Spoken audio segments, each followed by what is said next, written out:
It's time to talk sports. It's Hacksaw's Headlines, a panorama of the world of sports, stories, comments, and opinions. Touchdown, San Diego! Now, here's iconic sports talk show host Lee Hacksaw Hamilton and co-host John Riley.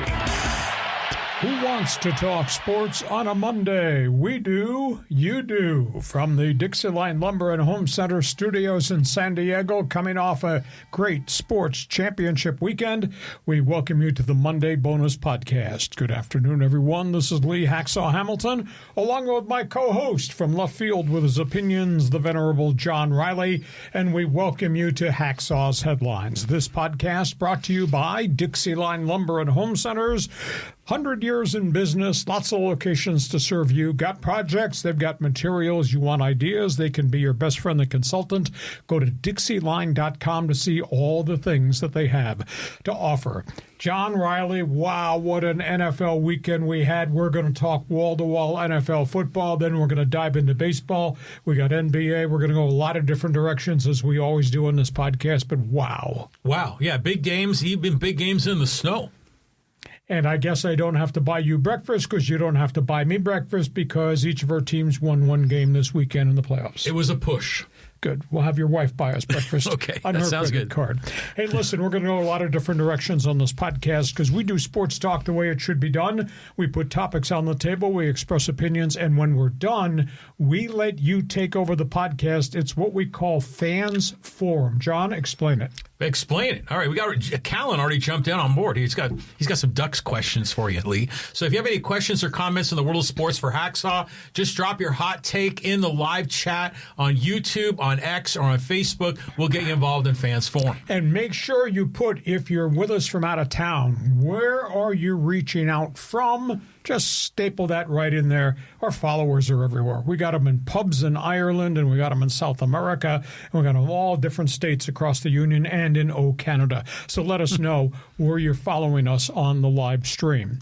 Okay, let's get to it. We have an absolute ton of topics on the table, and then Fans Forum comes up with your opinions, your statements at the end of the podcast. John, all things NFL championship weekend. Wow. Wow, big-time games here. Let's start with the Patriots at the Broncos. Let's just talk about the whiteout that turned out to be a win. What an absolutely amazing comeback performance by the New England Patriots in the worst conditions possible in terms of 72,000 crazy fans, in terms of that snowstorm that moved in.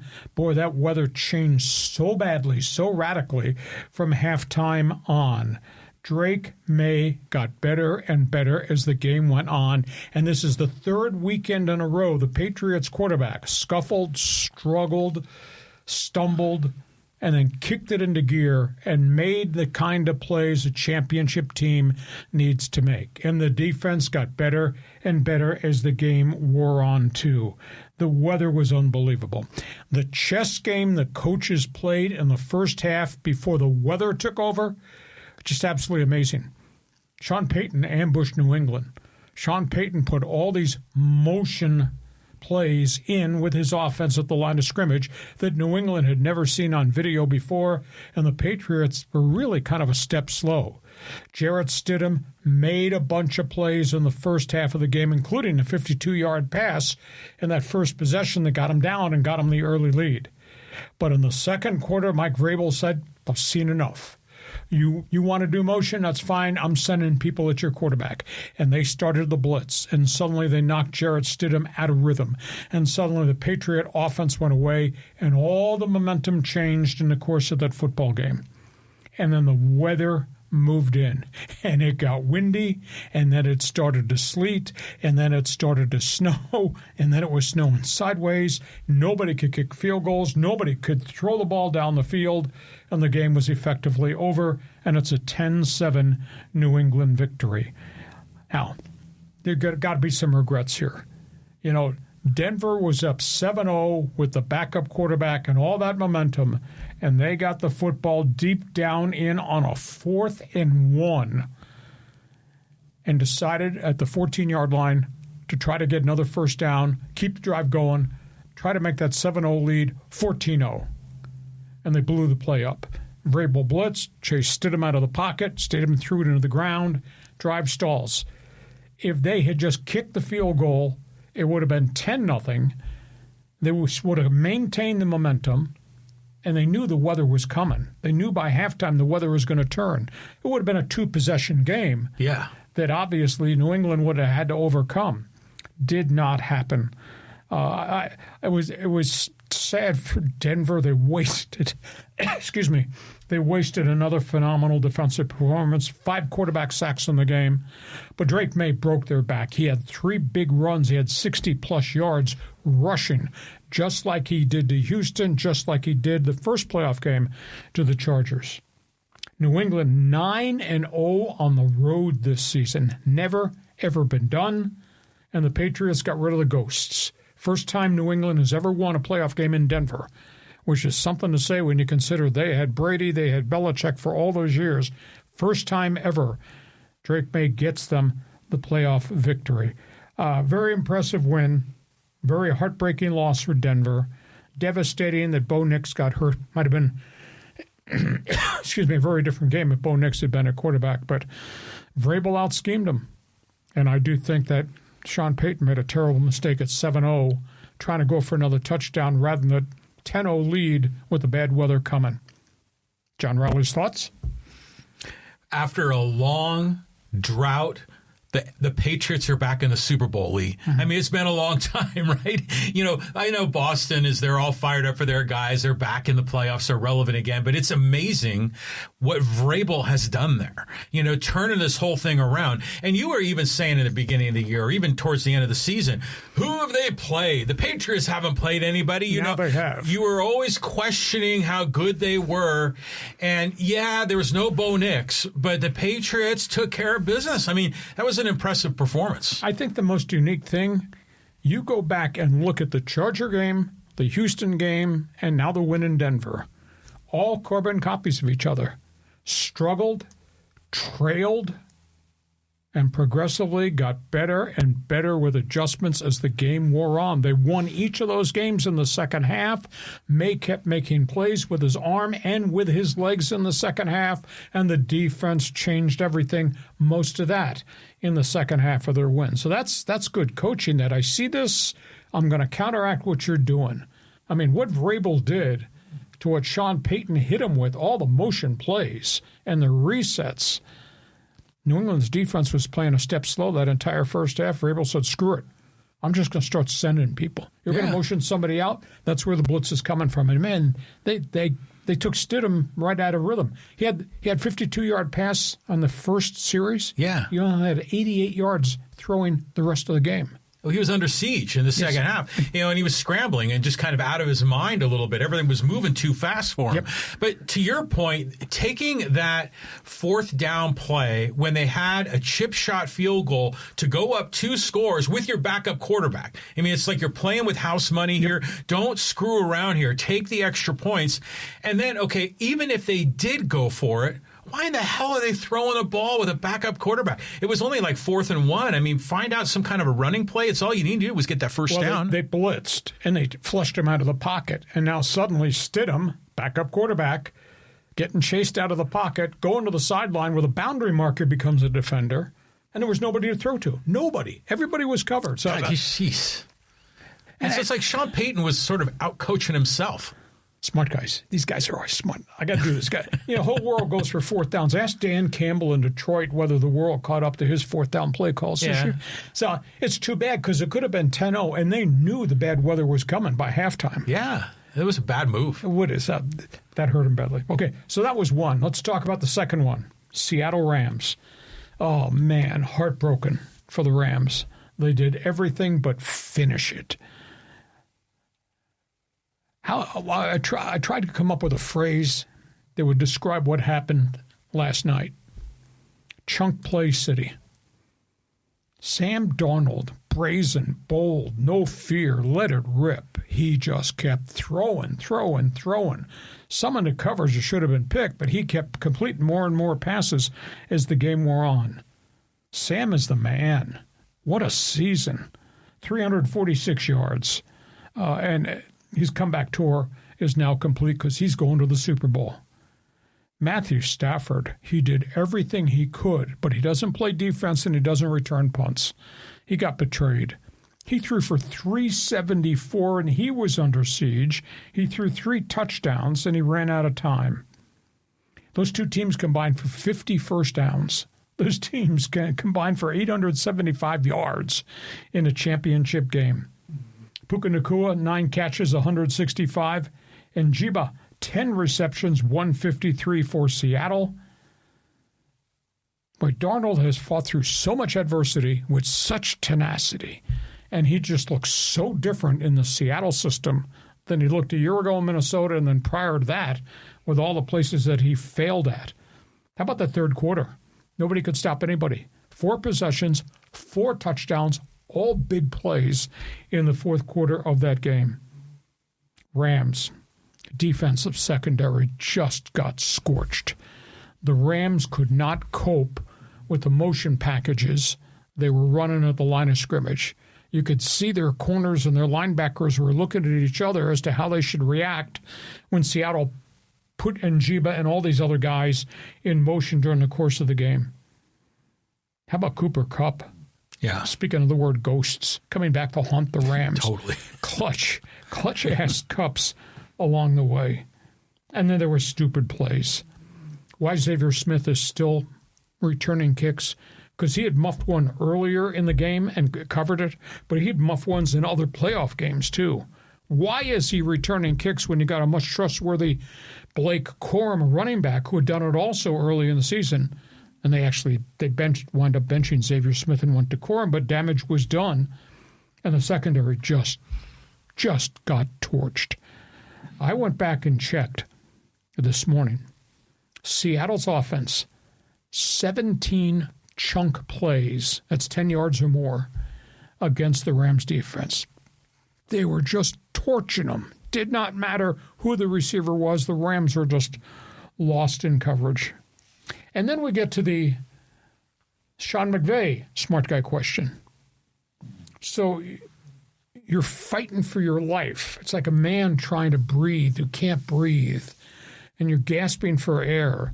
And Stafford gets you down deep on another drive in the fourth quarter, and you got a 4th and 4, and you go for the touchdown on 4th and 4. You go for the field goal, you kick it, and the score is only 31-30, and you still got 5 minutes to go in the game, and you still got 3 timeouts in your pocket. Yeah. And he went 4th and 4, didn't make it, and then what happened? Sam Darnold, game-draining drive that took all but 25 seconds off the clock in the fourth quarter. Smart guys. And McVay's a great coach, but what are you thinking? What are you thinking? You kick the chip shot field goal, cuts the lead to 31-30. You got 5 minutes to go. You got 3 timeouts and the 2-minute warning. Why wouldn't you play that hand in the deck of cards instead of going 4th down, failing it? And now you got to get Darnold off the field, and then they just take the game away from you. Well, see, the 4th downs kind of screwed up both of these coaches. Exactly. You know, it becomes fashionable to go for it on 4th down, and you end up taking too many risks. But I'll tell you what, the second half of that game, it was like a Hagler-Hearns. You know, one punch would land, and the other punch would come back and land. They couldn't stop each other. It was incredible. I mean, it was a really entertaining game to watch, and so I'm really happy for Sam Darnold, you know, because he had that magical season last year, and then everything went to hell at the very end, and everyone was questioning him, doubting him. You know, he's the first USC quarterback to get to a Super Bowl. I mean, I thought that was an interesting stat. Well, been a lot of good quarterbacks, but that didn't necessarily mean they were going to turn out to be successful NFL quarterbacks. So it was a great game. My goodness, but it was heartbreaking. I was just kind of, at the end, I felt so bad for Stafford. Stafford winds up with 52 touchdowns this season. Think about that for a 37-year-old quarterback. And McVay's is devastated. And he's got a great coaching record. Sean McVay's coaching record is just phenomenal. So anybody wants to hold him to blame, look at the big picture of everything that he and Les Snead have done. But it does now bring up a burning question. Status of the quarterback, status of Davante Adams. Adams has been to 5 championship round games and hasn't won any of them. as a wide receiver. That's got to suck. Oh, that's heartbreaking. Hey, did you see the two brothers in the Patriots Denver kind of embracing? Yep. That's a tough one right there for the family. Very much. Great games. Wow. Oh, coaching mistakes. Oh, okay. Fans Forum chat box is open. If you wish to second guess, feel free. If you're a Patriot fan, are you impressed with what Vrabel did? If you're a Denver fan, Sean Payton, too smart a guy, too smart for himself there that hurt him. We'll talk about what the Seahawks did. Wow, the resurrection tour of that bold quarterback. And then how sad are you for what the Rams have become? Fans Forum chat box is open. Feel free. Express an opinion. Tell us what you think. Pile in right now. Boy, we got so much else to talk about around the NFL. Let's start with what's happened with the Chargers within the last couple of hours. Yeah, coordinator crisis. There's something going on here with McDaniel. It's all changed. It keeps changing. So when I last talked to you on Thursday on the podcast, Mike McDaniel had agreed to become the offensive coordinator of the Chargers. And I said, wow, that's a pretty good hire. That's a really good fit. But co-host also raised his hand and said, why would he make a commitment to be a coordinator right now when there were still, at that point, there were 5 NFL jobs still open? Yeah. Why would he do that? Because he had interviewed for 4 of them. Didn't make any sense to me. So we progressed through the weekend, and then comes word he's scheduled to meet with the Buffalo Bills. You're kidding me. He had already agreed to go to the Chargers. He's going to meet with Buffalo? And then we find out he changes his mind, cancels out of that meeting, and meets with the Raiders. And I'm sitting here thinking, what did Harbaugh commit to? Why did he allow this to happen? What if he goes down this road and McDaniel goes somewhere else? So early morning hours today, McDaniel withdrew, committed to the Chargers as the offensive coordinator. But it was really, really bizarre. So it's a done deal now? Done deal. All right. But how strange was where it was Thursday when I left you on the podcast and where we were as of 5:30 this morning, where it changed and he backed away from everybody and committed to the Bolts. Here's what I've been told. They think he's going to stay in L.A. for 2 years with Harbaugh. He's going to add to his resume, which was pretty good, and then he'll be out the door to go be a head coach somewhere else. He's still held in high regard. By the way, look at that guy. Do you know what his nickname is? What? Nerd from Yale. Yeah, that fits. Yale nerd. Yeah. Bizarre. It's like him and DePodesta. Exactly.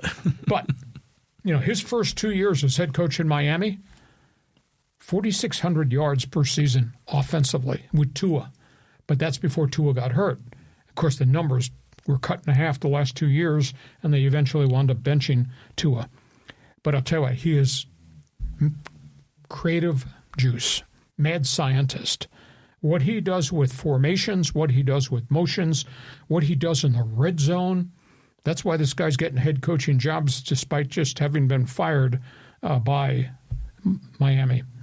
So the Chargers get the coordinator done. Trust me on this. New philosophy for Jim Harbaugh. Pass first, run second. Yeah. I think that's going to happen. And now I just go back and I think to myself, Harbaugh and Greg Roman pissed away 2 years of Justin Herbert's career by trying to run the football with an inefficient line, letting that quarterback get sacked 105 times. Just disgraceful. So they've solved that. Now they've got to fix the defensive coordinator's job with Jesse Minter having gone to Baltimore. They just interviewed the assistant head coach of the Rams, Aubrey Pleasance. He might be the guy. They interviewed Zach Orr, the defensive coordinator of Baltimore, over the weekend. They interviewed Denard Wilson of Tennessee, but Wilson's gone somewhere else to take a job. There was a lot of concern. Minter goes to Baltimore. Minter might steal some of Harbaugh's defensive assistants, and then when free agency opened, take some of the players. Well, one of the players they were looking at, they're not going to get.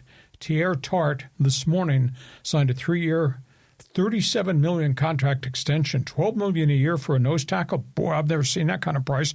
But anyhow, the Chargers have locked him down. So, man, things are moving at warp speed with the Bolts, but they dodged one. I couldn't understand what's Harbaugh doing. The guy gives you his word he's coming, and you're going to let him interview for head coaches in Buffalo and Raiders after he accepts your job? What kind of way is that to do business? Anyhow, it worked out. Well, it's kind of makes sense. It's like he's probably not going to get another head coaching job, so let's just lock him up, but we'll give him that little bit of freedom to explore. It's only like 2 or 3 days. But I noticed this morning that on X, the Chargers social media team has already got Mike McDaniel out there wearing Charger gear in a video clip. So he's appears to be all in with the Chargers now. But what was the deal with Buffalo? Like, he was going to interview and then he canceled? He was supposed to interview with them in Florida on the weekend, and hours before the interview was supposed to start, he backed away. That's a good job. I agree. Why would he back out of that? I don't know. Why would he back out of that and then turn around and do an interview with Tom Brady for one of the worst franchises in modern day history, the Raiders? Yeah, that would have been a weird one, but I don't blame him for, looking at the head coaching gigs. I think as far as the Chargers concerned, they come out of this looking pretty good. I think so. Mm-hmm. Everything changes offensively. We'll see what happens defensively. So you're a Charger fan. Love him, hate him, I don't care. Tell me what you think about this guy, the Yale nerd, becoming the offensive coordinator. See, I can identify with this stuff because look who I work with. Yeah, right. UCSD nerd. Yeah, that's me. Okay. That's all things Chargers. We go from that to a very busy NFL notebook. Yeah, look at all these surprise hirings and interviews. This was really a surprise because everybody that I had networked with had told me something different was going to happen in Pittsburgh. They hired Mike McCarthy. Historically, they've hired veteran coaches. Historically, they always hired defensive coaches. Mike McCarthy, ex-Green Bay, ex-Dallas. Mike McCarthy, age 62. Mike McCarthy, offensive coach. Had not hired an offensive coach since 1966.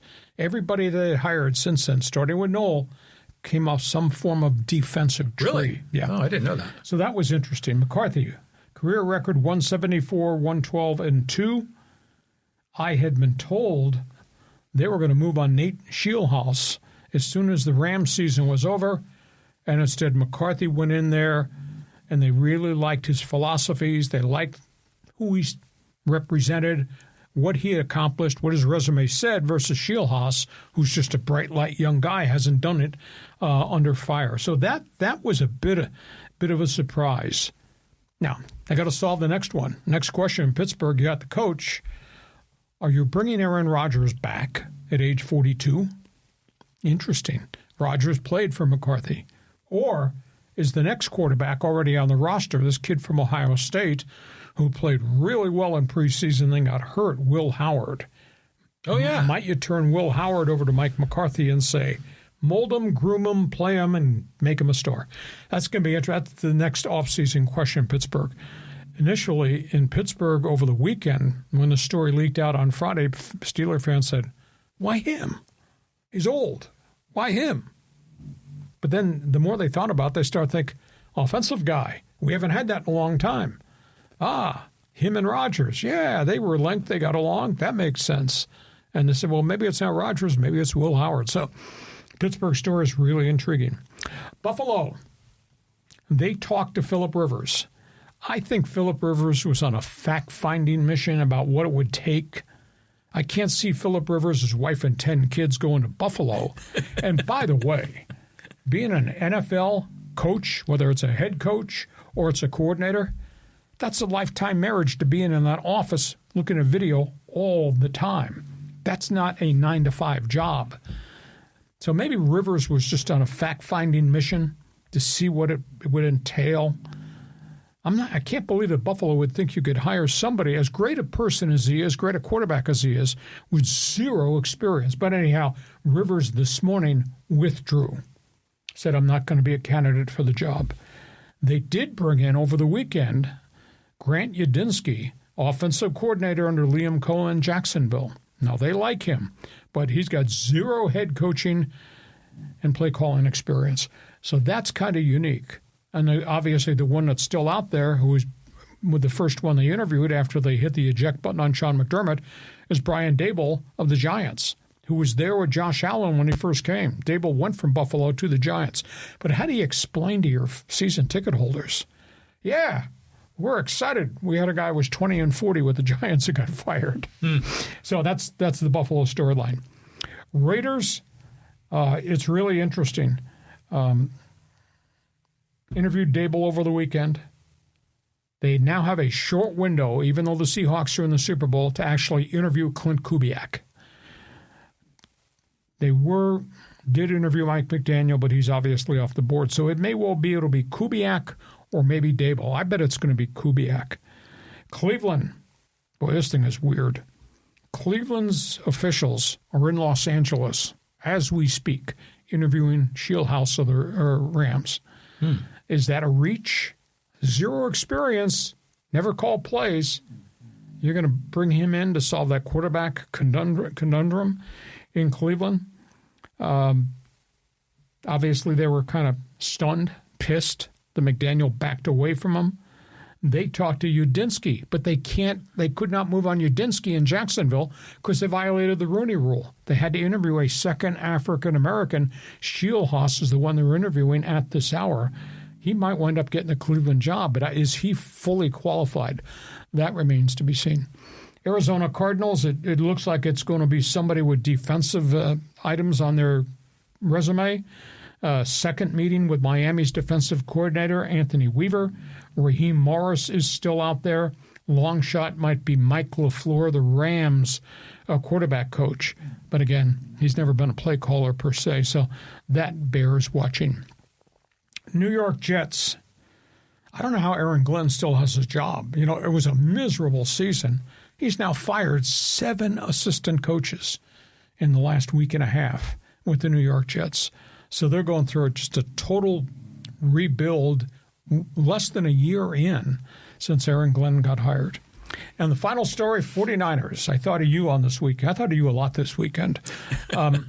San Francisco 49ers, the passing of John Brody. Oh, yeah. Age 90, great quarterback. Now, he was not the first great quarterback. I think the great quarterbacks of yesteryear in your history book, Frankie Albert, that's way back. Y.A. Tittle for a short period of time, yes. But John Brody was there. 17 years in the league, 214 career touchdowns. His career spanned 1957 to 1973. I mean, he was a great, great competitor. And then when he was done with football, he became a star on the Senior PGA Tour. But the first thing that popped into my mind after I read the obit on John Brody, and I thought of you, being a devastated 49er fan, first thing popped in my mind, I was a very young kid. And I recall watching, this is how young I was, black and white TV. It was a 49ers game against the New York Football Giants. And I was racking my head, who was the coach? Who was the coach? You know, and it wasn't Bill Walsh or George Seifert. Those are modern-day guys. Who was the coach? It was a guy by the name of Red Hickey. Red Hickey, and I believe it was 1957, installed what nobody had ever seen. It's called a shotgun. Oh. And they ran the football out of the shotgun with Brody, Billy Kilmer, and a quarterback from Ole Miss by the name of Bobby Waters, who was the runner. So they had 3 quarterbacks playing the shotgun formation for that whole year. It didn't work, but that's my John Brody story. So, okay, John, go ahead. You want to talk about what the Steelers did or should have done and talk about Cleveland, Buffalo, etc. Carry on. Yeah, McCarthy's an interesting hire. I mean, we'll see how that goes. Aaron Rodgers for another year, I'm not sure about that. And Will Howard could be serviceable, but Will Howard isn't like a Super Bowl winning talent, Not yet. So, and then, you're talking about, this is kind of a touchy topic, but at what point do you think that the NFL would ever say that we don't need the Rooney Rule anymore? It's a problem because all of a sudden now, I need to just go interview this black coach so I can fulfill the requirement. That doesn't seem fair to the African-American candidate out there. But a lot's changed in the NFL. I mean, we have black coaches in the NFL now. Sadly, a few of them retired or were fired this season. Raheem Morris, I'm thinking of Tomlin, I'm thinking of Aaron Glenn. What other black coaches are in the NFL right now? Off the top of my head, no, I can't remember. There's just not a lot of them. But there are a lot of coordinators who are African-Americans, and that's normally the stepping stone to become a head coach. But this argument has gone on the last couple of years. That was the genesis of the Brian Flores lawsuit against the NFL. Yeah, I remember that, yeah. So it's a big, big issue. But see, he got caught up in that because he was just going to be a token interview, yeah.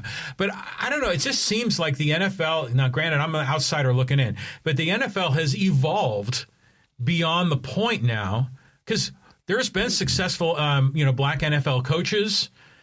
It doesn't seem to be that it's, again, I'm not in the room with them, but it doesn't seem to be as discriminatory as they were accused of being years ago. I don't think it's the old boys network. I think that's the phrase you're looking for. Yeah. I don't think it is anymore, but I still think it's an opportunity for young African-American coaches and assistants to present their portfolio. And you go through the interview process and, okay, I don't get the job in New England, but Kraft is so impressed with my presentation that maybe if there's a job open in Washington, he tells the Washington owner, you should interview this guy because we were pretty impressed, even though we settled on Mike Vrabel. So I think connect the dots. I think it's always good to meet people. Yeah, it is. I agree. I agree. So it's just an interesting question. No, it is. And then, by the way, John Brody, I'll just share my memories, is that I didn't start, I was a little kid, like between 6 and 8 years old there in the early 70s. They didn't have black and white TV then. Well, we did. Okay. And I remember those 3 years, the 49ers lost to the Cowboys in the playoffs 3 years in a row, which made, the Montana Dwight Clark catch just so amazing. But back in the day with Brody, I remember I had his football card and I had Vic Washington, a running back, and Gene Washington was the receiver. And Gene Washington, I think, was number 18, which was one of those unusual wide receiver numbers. But he's the guy that went into the Players Union, didn't he? Or, yes, or was he in the NFL headquarters? He had some big-time job. Yep. But I remember also, I was, this is a silly story, but I was in a shopping mall with my aunt who was in her early 20s, and we found like this sweatshirt with a number 12 on it. And she bought it for me, and I was so happy about it. And it was one of those ones where they have like they will iron on like the letters on the back, and she says, "Well, you could put your name on the back." And I go, "No, I want John Brody's name on the back." Okay, and so then I was like, "Well, how do you spell Brody?" We didn't know, and I was a little kid. My aunt didn't really follow football. We asked the lady at the counter; she didn't know. And my name is Riley, Riley. So I figured, it must be Brody. Okay, which is the misspelling. So I got the thing with a Brody on the back, and boy, I showed up at the schoolyard. We used to play like touch football on the grass there when I was a little kid. I was so proud of my sweatshirt, and man, I just got killed by my friends for the typo, and I never wore that sweatshirt again. Hey, on eBay, though, you'd probably get $330,000 for it now. Yeah, you might. Okay, that's all things from the NFL Notebook. You have an opinion on the coaching carousel. There are 4 jobs left open. It'll be intriguing to see. What are the 4? Well, the 4 are Buffalo, Raiders, Browns, Cardinals. Okay. Interested to see. I mean, this thing, I told you last week, I said, once these dominoes start to fall, it's going to move fast. Well, this started with 10, right? Yeah. 10 openings. Yeah, so we had 6 fill-ins in about a week. Well. So, interesting. There'll be more hirings this week for certain. NFL Coaching Notebook. Feel free if you want to join us on Fans Forum. Let's go from that. Let's talk some college football playoffs. Interesting storylines there over the weekend. Playoffs? It's been lost in the midst of all things NFL. Yeah, something about the format changing here. What do you got, Lee? Okay.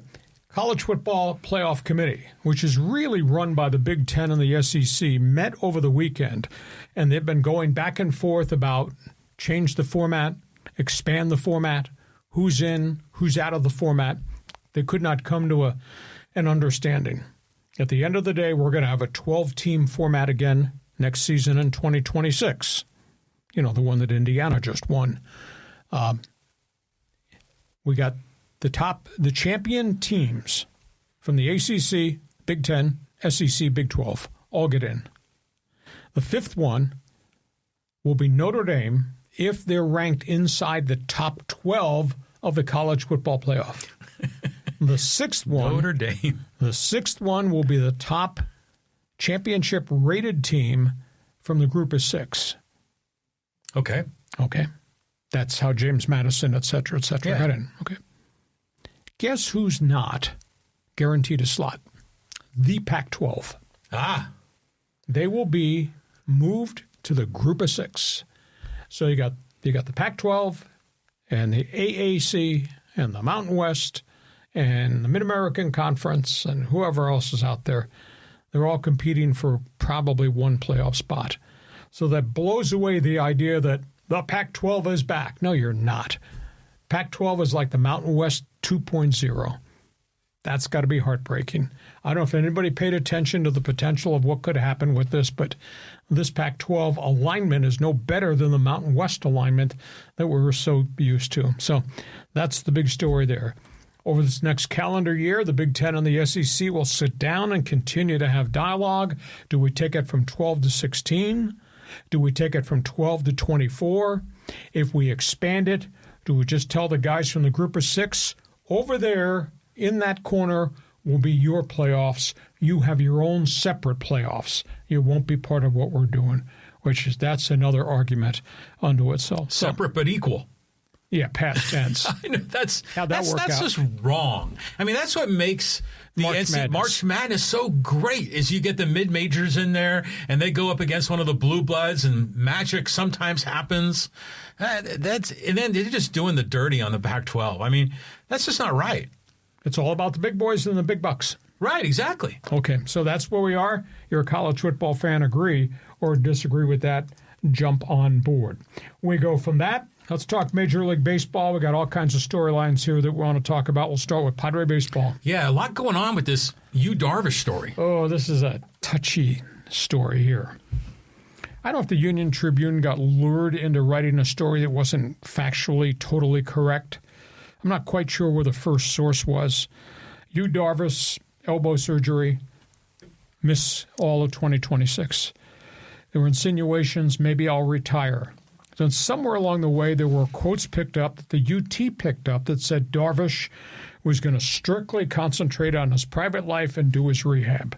And then the hint was made that he'd have to sit and talk to the Padres about the 3 years, $43 million left on his contract, how much they would pay him. Then came a denial from Darvish's agent. No, he hasn't retired. This is a complex situation we have to negotiate, etc. At the end of the day, the Padres have a money issue. They've really capped out as to what they can spend. If they could get Darvish to give him $14 million that he's due this year back, they could use that to try to go back into the marketplace and maybe find another pitcher. Now, I don't think in modern-day sports anybody would walk away from $43 million. It just doesn't happen. He got hurt pitching for you. But that being said, last year when he left that team for a better part of 3 months, he had all those injuries, and he had the personal family situation with cancer, they paid him. He kept all of his money. I think he's a first-class guy. I think he's a guy of tremendous standards. I think the guy's honorable. He should offer to give the $43 million back. If he comes out of retirement and proves he can pitch, then they can negotiate with him a new contract for 2027 if he can pitch again. But they're so desperate for money, he should do the honorable thing, especially since they took care of him last year, and give the money back. Or maybe he's going to serve as a consultant. Maybe he gets to keep a little bit of this money to be a pitching consultant. Or maybe they take a chunk of it and they just defer it out so they don't have to write a check on the 1st and 15th or every month this coming baseball season. It's a tough call because he is such a good guy. But at the end of the day, $43 million is a hell of a lot of money, especially when you consider they took care of him financially when he was gone for so long. And he's had elbow problems 3 years in a row, and then he had the personal family situations. Real tough call. And the UT thought they had an angle and a story and ran with it. It wasn't quite correct because the agent blew him out of the water. And then Darvish came back overnight and said, no, I'm not retiring. So somebody misinterpreted something somewhere. It's too bad. But at the end of the day, there's $43 million out there they don't have access to. They got to find a way. Should he give them the money back? What do you think, John? Yeah, this is interesting on a couple of different levels. Now, first of all, everyone was aghast. Oh, he retired. And Padre fans are happy that money is available to go get some more talent. But I would never shame a guy and say, you should do the honorable thing and give up your contract, because it's a contract. And the contract, it was agreed upon by both parties. He is entitled to all that money. And it's a freak thing that Major League Baseball has these guaranteed deals. I mean, because in the NFL, you get hurt like this and you're out for a year or more or whatever, you don't get paid. Now, in my opinion, it's a very the way that the MLB, collective bargaining agreement is structured, it is so heavily weighted towards the player. Now, Darvish, of course, comes from Japan. He says that they see contracts in Japan differently than in America. And so if he were to say, hey, you know what, when we do business together, it's got to be win-win. All right. And if I'm not playing, I really shouldn't be getting paid. Right. I mean, that from that point of view, I could understand it and I would respect it. But he shouldn't be shamed to give it up. He did make the comment initially on, it's not my money. I haven't earned that money. Right, that's what I'm saying. But then the agent came back and said, no, this is a complex issue. He's not retired. They don't have the money. That's what the agent should say, because they're going to defend their guy. So what do you think? Should we invoke my word? Defer it till we see whether you can pitch down road, but defer the money so they can use this money to fix this team now. I think it just seems like we have rational people that are at the table right now. Darvish wants to do what he thinks is the right thing. He's not going to give up all 43. He's going to get something as form of a buyout, and then that leaves the door open for him to potentially come back. So therefore, that's why he's not saying I'm retired. He still wants to have that last chance. Okay. Mm-hmm. You're a Padre fan. This is a touch the nerve topic here, because that's a really special guy. But should he do the honor roll thing and give up the money since he can't pitch and they're in such a critical need? Feel free, join us. Fans Forum chat box is open. Last topic on baseball before we get to halftime, notebook. Yeah, we got some trade talks going on. Let's talk about this. Detroit. Entire weekend with the New York Yankees talking about a Tarek Skubal trade. Yankees have gotten kind of blown off the back pages of the New York tabloids by all the acquisitions. Mets have made 7 acquisitions in the last offseason, most of them in the past week. Anyhow, Yankees have talked to Detroit about Skubal.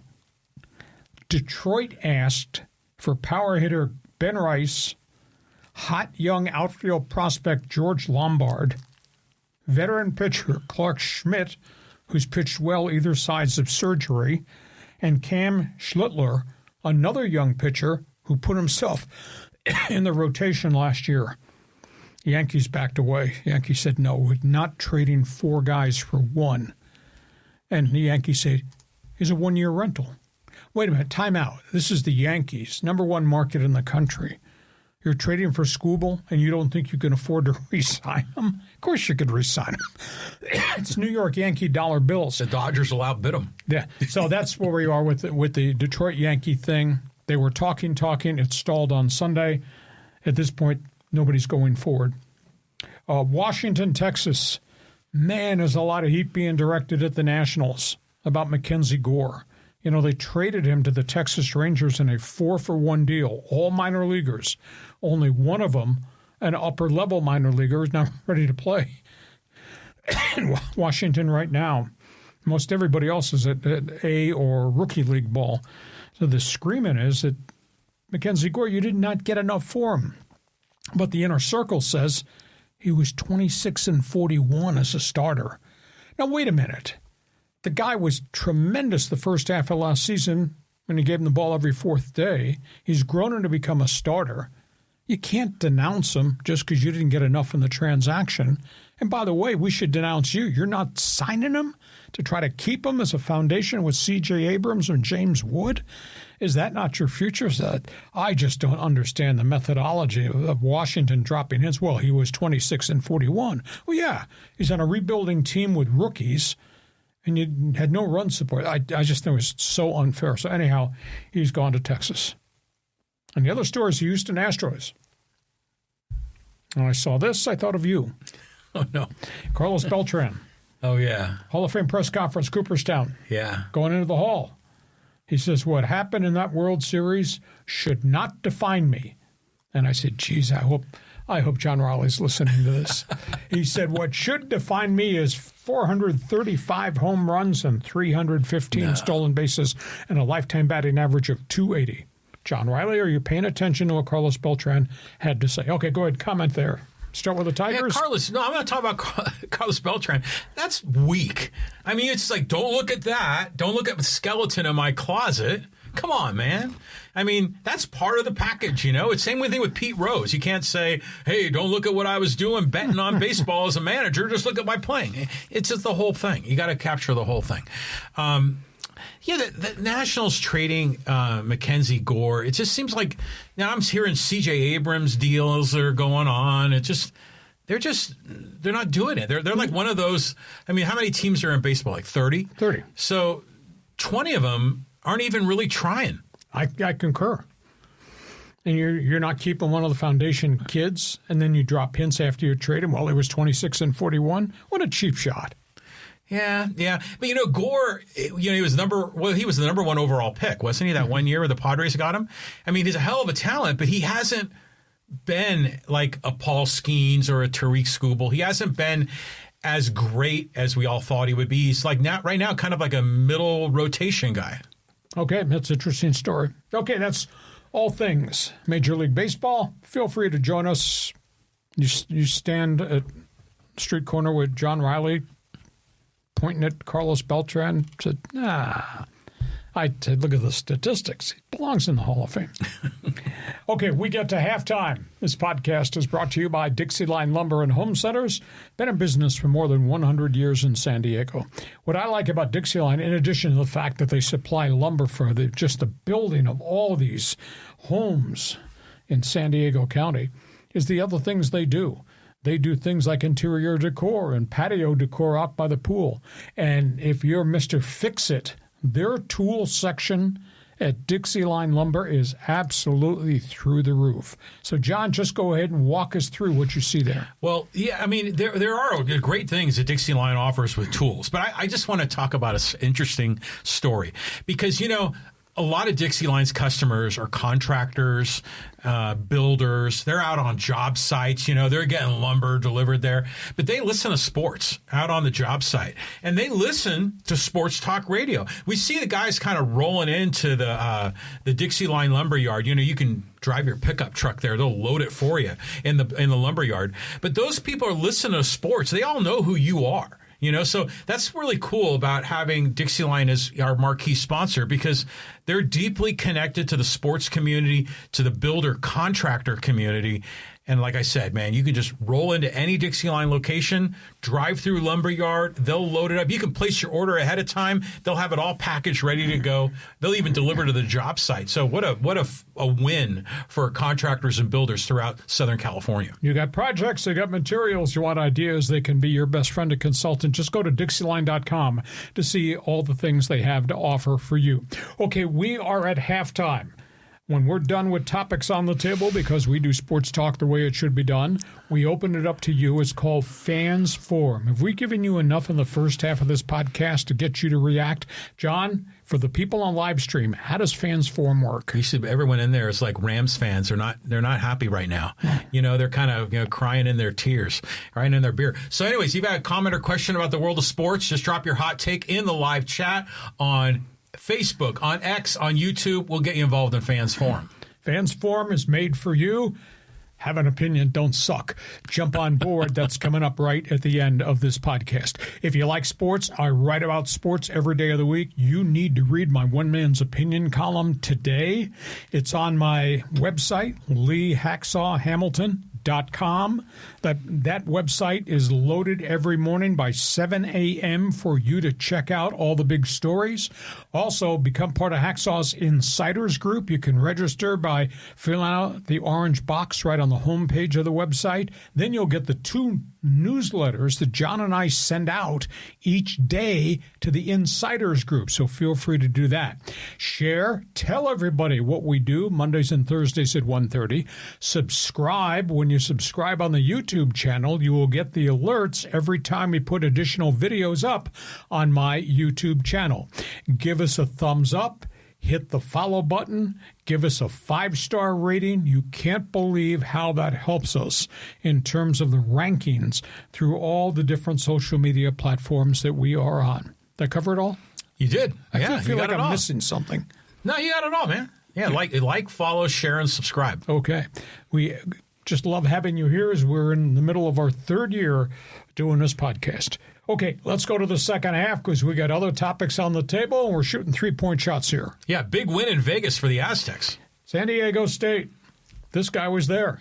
He was the one who was wearing the red and black paint on his cheeks. Both teams are red and black. You got to be careful. So, what a performance by Miles Byrd. Nice win, UNLV.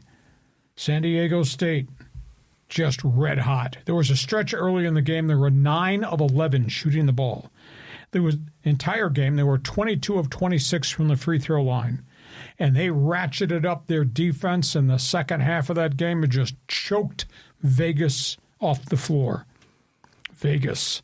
You ever seen so many stupid fouls away from the basket? Yeah, a lot. Committed 12 fouls. Vegas, 12 of 22 shooting free throws. Clank. They were not good. Best game Miles Byrd's played this year. That has to be the Miles Byrd if this thing is going to do anything in March Madness. He hit 5 for 5 from the three-point line, all long-distance bombs, 23 points on the night, rebounds, steals, assists. That was the complete Miles Byrd package. We've hardly seen that at all during the course of the season. I'll tell you, it's really tough that Magoon Gwath is just not making progress and coming back from the hip injury after he was coming back from the knee injury. This sure kind of shapes up that this might be a lost season. They just have no idea how long it's going to be before he can actually get back on the floor. With that being said, boy, these kids are playing really well. I mean, Taj DeGorville looks so different as a second-year player from the kid that was overwhelmed last year. You got him and obviously Harrington. Farrell Compton plays like a man in the paint against much bigger people. And what's the other young freshman that's really played? Tay Simmons. Boys, talk about light going on. I can play at this level. So they've got themselves a really cross-section of good young guys here to step in to complement Byrd, even though Gwath is not there. Wednesday, they get Colorado State here. The next Saturday, they go to Utah State. And Utah State's not playing as well recently. The last couple of weeks, they've taken a couple of real bad setbacks, which is a bit of a surprise. But that's going to be a barn burner of a game. So you look like a jerk with your face painted on the baseline up at Vegas. I'd like to say, I saw this guy's. I can't believe that's my co-host there. Yeah, it was great. It was, go to the Thomas and Mack, man. You get in there, and it was nice little. We had my wife and I just went out for the weekend. And it was perfect. Miles Byrd was terrific, but it's kind of neat, when you're at the game because you can see things you don't normally see on TV, and you'll see the coaches, obviously getting in the face of certain players, but other times you can see like legit teaching moments where Dutcher's talking to the guys on the bench, about certain situations, kind of in a professional teaching mode. And I like seeing that. Magoon was there. He was wearing sweats. He came out kind of doing some flexor, kind of stretches. You could tell he was bummed that he wasn't in the mix. But, Dutcher's got a lot of depth, man, and he's making it work, So, but to your point, Taj DeGorville was fantastic. I mean, he just looked terrific. And it's interesting how he started out as a point guard to begin the season, lost the job. But, like last game, I think he played better than Harrington. Harrington, I know that Ziegler was saying something about, or maybe it was Ken Lucati was saying something about how Harrington wasn't at practice and they were questioning if he was going to be able to make the trip. And I saw Harrington out there doing warm-ups. He looked a little, I don't know if this is kind of his vibe, but he looked a little bit like annoyed and a little lackadaisical. Maybe he was ill. I don't know. But it was interesting, too. It's like you see the young men out there, like, and doing the warm-ups before the game, and they're not wearing their jerseys. They're just wearing, like, a T-shirt or a tank top. And Miles Heidi's out there, man. He's wearing a black tank top, and he's a lefty, and I'm like, a little Rocky Balboa in that guy. What do you think? Yeah.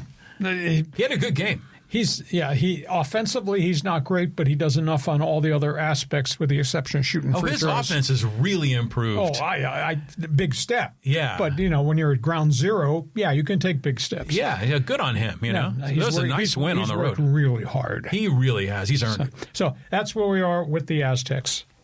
You still look stupid at your age wearing face paint. The most amazing thing to me, and I watched that thing, the empty seats, Thomas and Mack. My God, now I grant you, the Jerry Tarkanian world, that's a long time ago. But, man, the fan support's just drifted away. Yeah, there were a lot of Aztec fans there. But, like the main bowl is about 2/3 of the capacity of the arena. And then there's like this upper deck, like another third. And that upper deck was dead empty. And the bottom deck, which is 2/3 capacity, was only about 40 to 50% full.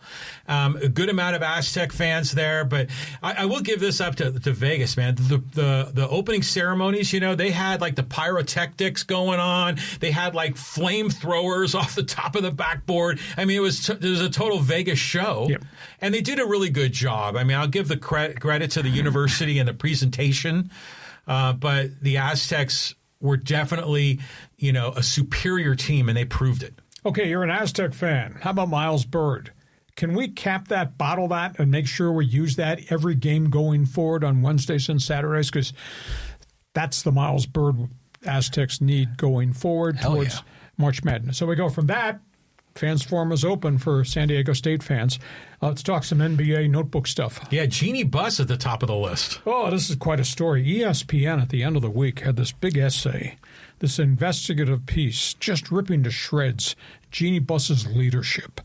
The fact that she's fired every family member since the franchise has been sold to the Mark Walter Group, and she's the only one on a 5-year contract extension, but also evaluating all the decisions she's made and the mistakes and players and whom they're hired, etc., and then evidently dropping a comment that she may have made somewhere along the road about LeBron James. And that's what the story just took off and exploded nationally. And the premise of the comment was Jeannie Buss was insulted that the world was making LeBron James out to be the savior of Laker basketball.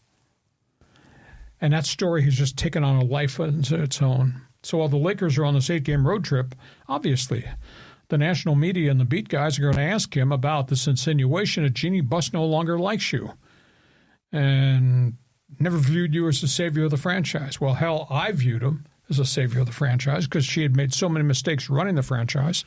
I don't know why a Laker fan out there dislikes LeBron James. It should not be that way. I mean, he's got every component of being a savior of a franchise that you could need, considering where this team has been recently in the last group of years. But LeBron came back and said, I don't need to be anybody's savior. I don't care about the noise out there in the community. Everybody's writing articles about everything. I don't read any of it. I don't care. He said, I came here to return the dignity and excellence of Lakers basketball and to contribute. And he says, it's now Luka Doncic's team. But we got great players on this team, etc. So he was kind of offended, too. And he says, I'm just ignoring all the noise that is out there at this point. So I guess I'll pose the question, why do Laker fans, or maybe I'm reading it wrong. He doesn't read it that way. Why do Laker fans dislike LeBron James? Where would they be with this franchise had LeBron James not come here, or if LeBron James had come here, gotten hurt, had a career-ending injury, or if LeBron James became Anthony Davis? So why do Laker fans dislike LeBron James? So that's a basketball story. The rest has to do with injuries. Oh, this is terrible. Trading deadline is just around the corner. I don't know that a divorce is going to happen, but Giannis Antetokounmpo in Milwaukee has now gone down with a calf injury again. He's going to be gone for the next 6 weeks. It's the third time he's injured the calf this season. And he's 31 years of age, and I guess the mileage is starting to pile up, and now he's got what appears to be a chronic situation.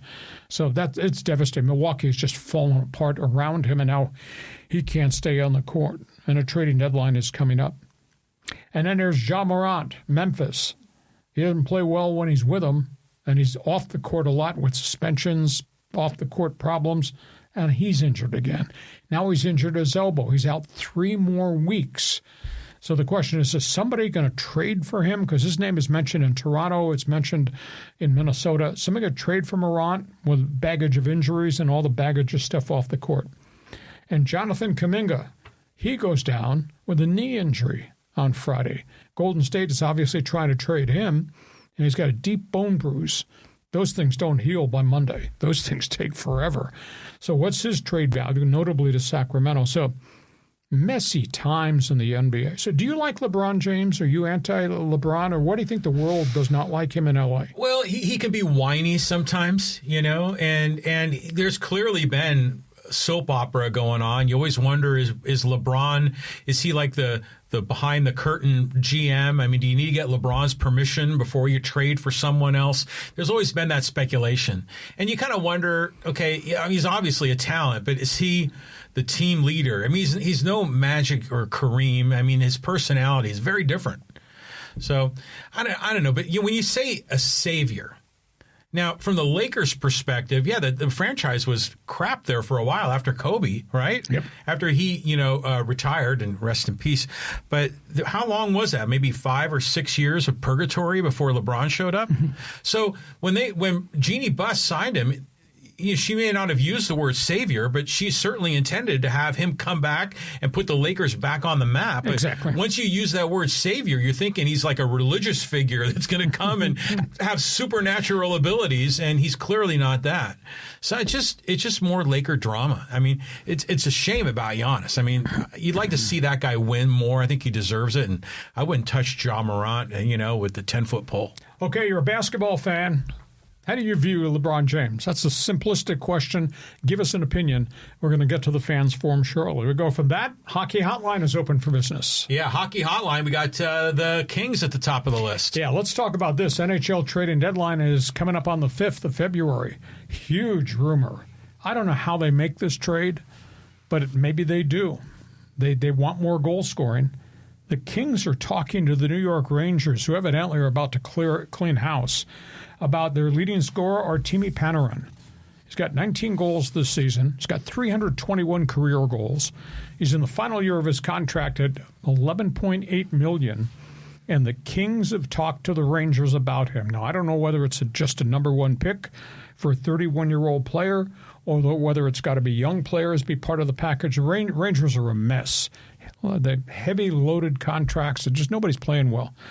So Panarin, is he going to be the savior to come to the LA Kings, because they're scuffling to try to? They're not even in the playoff race right now because they've had such a bad run.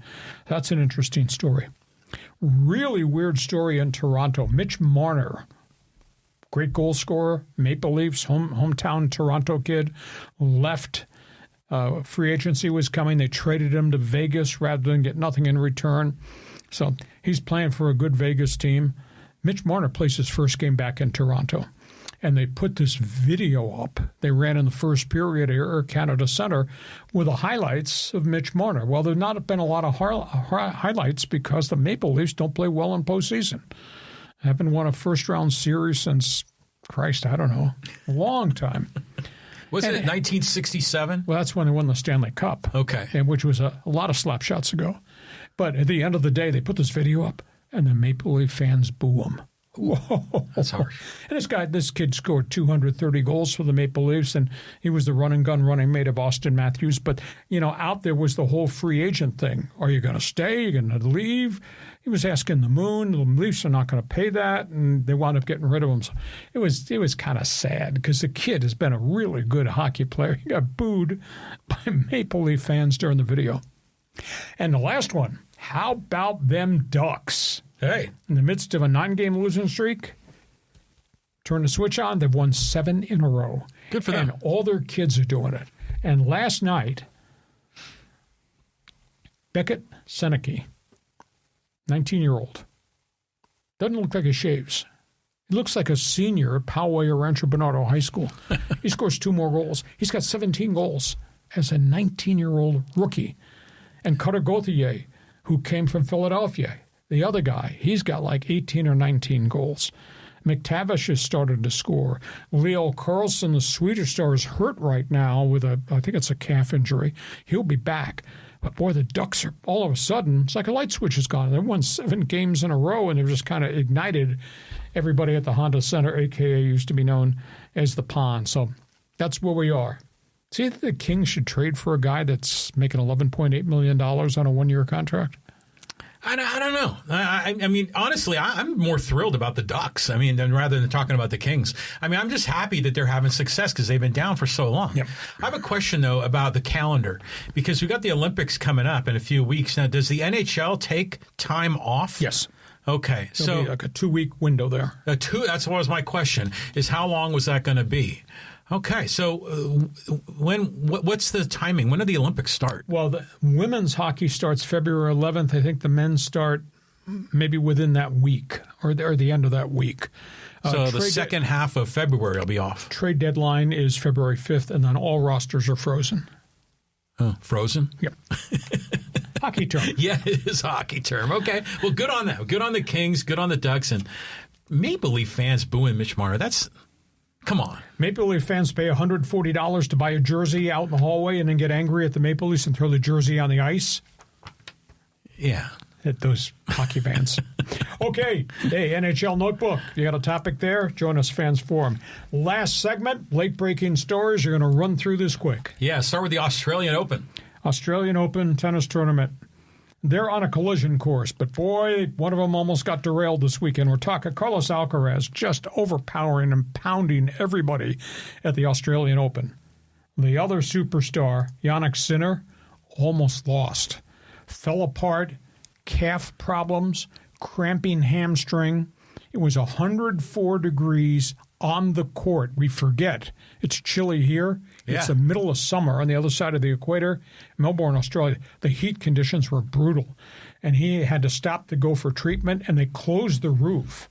And that allowed the temperature on the court to come down, and he survived. But he was dragging his right leg in the third-round match. I didn't think he couldn't serve and he couldn't run. But he finally beat an American. They wound up going 4 sets. But it was a real grind. So Alcaraz, Sinner, they're the ones to beat on the men's side at the Australian Open. IndyCar racing. Wow. His name is Alex Palou, points champion, Ganassi Racing. Massive lawsuit. Judge ruled Palou owes Team McLaren $12 million. Palou had agreed to leave Ganassi Racing 2 years ago to go to McLaren. McLaren IndyCar team, then as a jumping-off point to go to Team McLaren Formula One. Twice he backed out. Why would he back out? He had second thoughts. And McLaren invested enormous amounts of money in research and development for Palou, signing bonus and all that for Palou. Sponsorships poured in because they were going to get him here to run in the IndyCar series. They lost all those sponsorships, so they sued him. So the judge just ruled $12 million judgment against Alex. He's still with Ganassi and has walked away from the idea of going to F1. Speaking of F1, this weekend, first 3 days off-season testing. Now, they do it different in Formula One. They make it an armed camp. You can't get access to the track in Barcelona. No fans, no media. It's private testing. If you got a drone and you're trying to video somebody out there, they'll shoot the drone down. It's like an armed camp. It's really weird. And, of course, what's so important about the 3-day testing that just came through, well, this is the debut, the first time on the track for the all-new 2026 setups, which are new engines, very different aerodynamics, and obviously tire testing. It didn't go well. Lewis Hamilton, Ferrari, had to shut their car down. Electrical problems, did not get all 3 days testing in. So that drama, that nightmare with Sir Lewis Hamilton continues. Team Williams never showed up. Their car has not been completely built out. They can't do the testing. So they're going to go to Bahrain next month, stone cold, with no testing, and try to get that car set up to run with the start of the season just around the corner. Aston Martin showed up, new team. They bought Saudi. They showed up. Their car was not ready. They couldn't run either. And Red Bull, not talking about it, because nobody gets any of the metrics from the 3 days of testing in Barcelona. Red Bull supposedly is having compression problems with the new engines, etc. So we're a month out from the start of F1, and all these people have problems with this brand new setup, new cars, etc. Wow. And John, you and I talked about the amount of money. Yeah. The amount of money that's invested in F1 research and development is through the roof. And we got 4 to 5 teams in all kinds of trouble as we get ready to start the season. So that's the F1 story. And tomorrow, Wednesday, Thursday, Friday, Saturday, Sunday, big weekend, Torrey Pines. You've been out there. I've been out there. I love the venue. Brooks Koepka is going to break the embargo on what life is like in the LIV tomorrow. Press conference at 9 a.m. tomorrow. Good. At Torrey Pines. So that's going to be fascinating. More fascinating to me, how's he going to be treated by the fans? You know, the fans on the fairway, the fans that stand around the green when Koepka is introduced to tee off, when he's getting ready to putt. Are they going to give him crap for taking blood money to go to Saudi Arabia? I hope not. That's going to be interesting to watch that story. And then we're going to get to Thursday. And grant you, there is no Phil Mickelson or Dustin Johnson, the ringleaders who went to Saudi Arabia. There is no Tiger Woods because of these surgeries, the injuries, age 50. But there is Xander Schauffele, who's totally healthy. There is J.J. Spaun, who really established himself as a player on the tour last season. There's the young Spaniard, Patrick Cantlay. There's the young Scandinavian, Aberg. There's the great Australian, Jason Day. And there's a great Englishman, Justin Rose. So it's a wide-open tournament, even though some of our most favorite golfers are not there. Of course, Scottie Scheffler's not playing, and Rory McIlroy's not playing at Torrey Pines. I wish they would. I wish they'd be forced to play at least here once every 3 or 4 years.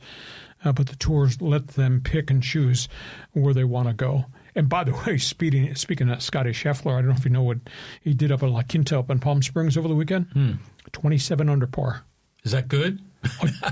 Hell of a lot better than you shoot. Yeah, I know that. Way better than me, that's for sure. 27 under par? Yeah. He had nine birdies yesterday and Sunday. He had 6 birdies on the back half on Saturday when he kind of surged into the lead and blew the field away. He's a different level guy, man. He is. And he's like a what do you call a robot? He just goes out there and just produces. Yeah, he's like a machine. Yeah, exactly. Yeah. 27 under par on a PGA Tour stop at La Quinta. Wow. That's amazing. Anyhow, those are other storylines there. I've done my job. It's your turn to do your job. You wanted this podcast? Hey, I got some comments on this. Go ahead. Oh, go ahead. Excuse me. Before I lecture you, let me lecture him. Go ahead. On my podcast, you're allowed to have an opinion. I am. I got some things to say here. So, the fine wife and I were in Vegas over the weekend. And, you go into these casinos and the sports book, and you got all these different sports that are up there. And you see tennis. Mm-hmm. And I'll give the Australian Open people credit because that court was so vibrant blue, it just looked really special, like they were playing in the Caribbean or something, and but it is neat when you have the majors like this, like you can spot the Australian Open, Wimbledon, French Open just by seeing the court. I like that. So, good on those guys for having that tournament there. Now, I want to ask you, with Alex Palou, to me, isn't it like if you were to go from IndyCar to F1, isn't that kind of like getting promoted to the big leagues, to the ultimate worldwide best opportunity? Why would you turn that down? It is an enormous challenge, and there have hardly been any Americans that have succeeded at it. But it's not like there's an American flaw in its DNA. I mean, it's just he's going to go to one of the top teams, right? But the track record of guys who have gone there, trying to get adjusted to the speed in the cars, the learning curve is unbelievably steep. That's why virtually anybody's succeeded there. Now, the young guy, Colton Herta, is going with Cadillac. Mm-hmm. The F1 team that just started up, he's going to be a test driver. So it takes. I was told it takes years to learn how to handle that speed, and you got to drive on the edge all the time. And Verstappen He's a madman. He's just very different than anybody in modern-day auto racing. So this is very different than IndyCar racing. Well, it seems like the steering wheel has a lot more of those little flaps and triggers and different things. So it's like a whole different technology. Oh, you're piloting the whole thing at 190 miles an hour. And I just want to make a comment about Torrey Pines. Remember I told you last Thursday that we had 2 house guests here? Yes. And they're professional golfers. And trying to qualify. They tried to qualify, and there were multiple qualifying events. Mm-hmm. So they went to one of them that was at in Chula Vista, and there were like 80-something golfers in this thing. Fighting for 3 spots. So anyways, one of the guys that stayed with us made it. Okay, but he still isn't in the field for the Farmers Open. Then all of the people that qualified went to another qualifier where they had 64 golfers. It was today. Yeah, it's called the ARGA, I think it's called. And I think they take maybe the top 4 or something out of that. So it's just incredible the amount of hoops and qualifying levels. You got to qualify to get into these tournaments. So whoever survives this, I don't know how our guy did today. I'm not sure what the final score was, but whoever survives this thing has run the gauntlet, and they deserve to have like a little bit of FaceTime on TV, I think. Yeah. And then, by the way, you're in a group with Xander Schauffele. Good luck to you. Yeah, right. Yeah. Xander Schauffele, go Aztecs. Okay. So there we are. Fans Forum chat box is now open for business. This podcast brought to you by DIXIELINE Lumber and Home Centers, in business for more than 100 years in San Diego. Go to DIXIELINE.com to see all the things they have to offer. John, I am ready. I bet there's a few people there with some opinions. I bet they're ready too. Yeah, Rams fans are just crying right now. Let's go to Carlos.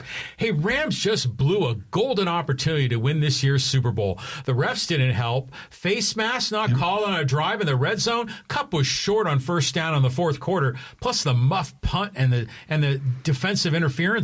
It's a hard game to officiate. Again, we got technology. Use the technology. Face masks and personal foul penalties should probably come into play now under a coach's challenge, because the face mask on Matthew Stafford was really flagrant. Now, was it intentional? No.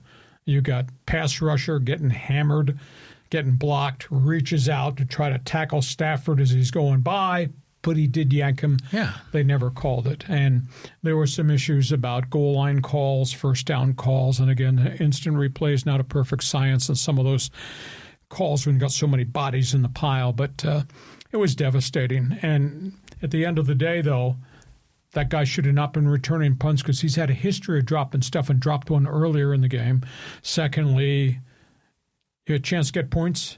Take the points, especially with 5 minutes to go in the game. Again, for the fans who don't recall this, it was 31-27, and Stafford kept driving them down, and they stalled at the 14-yard line, or the 4-yard line, stalled at the 4.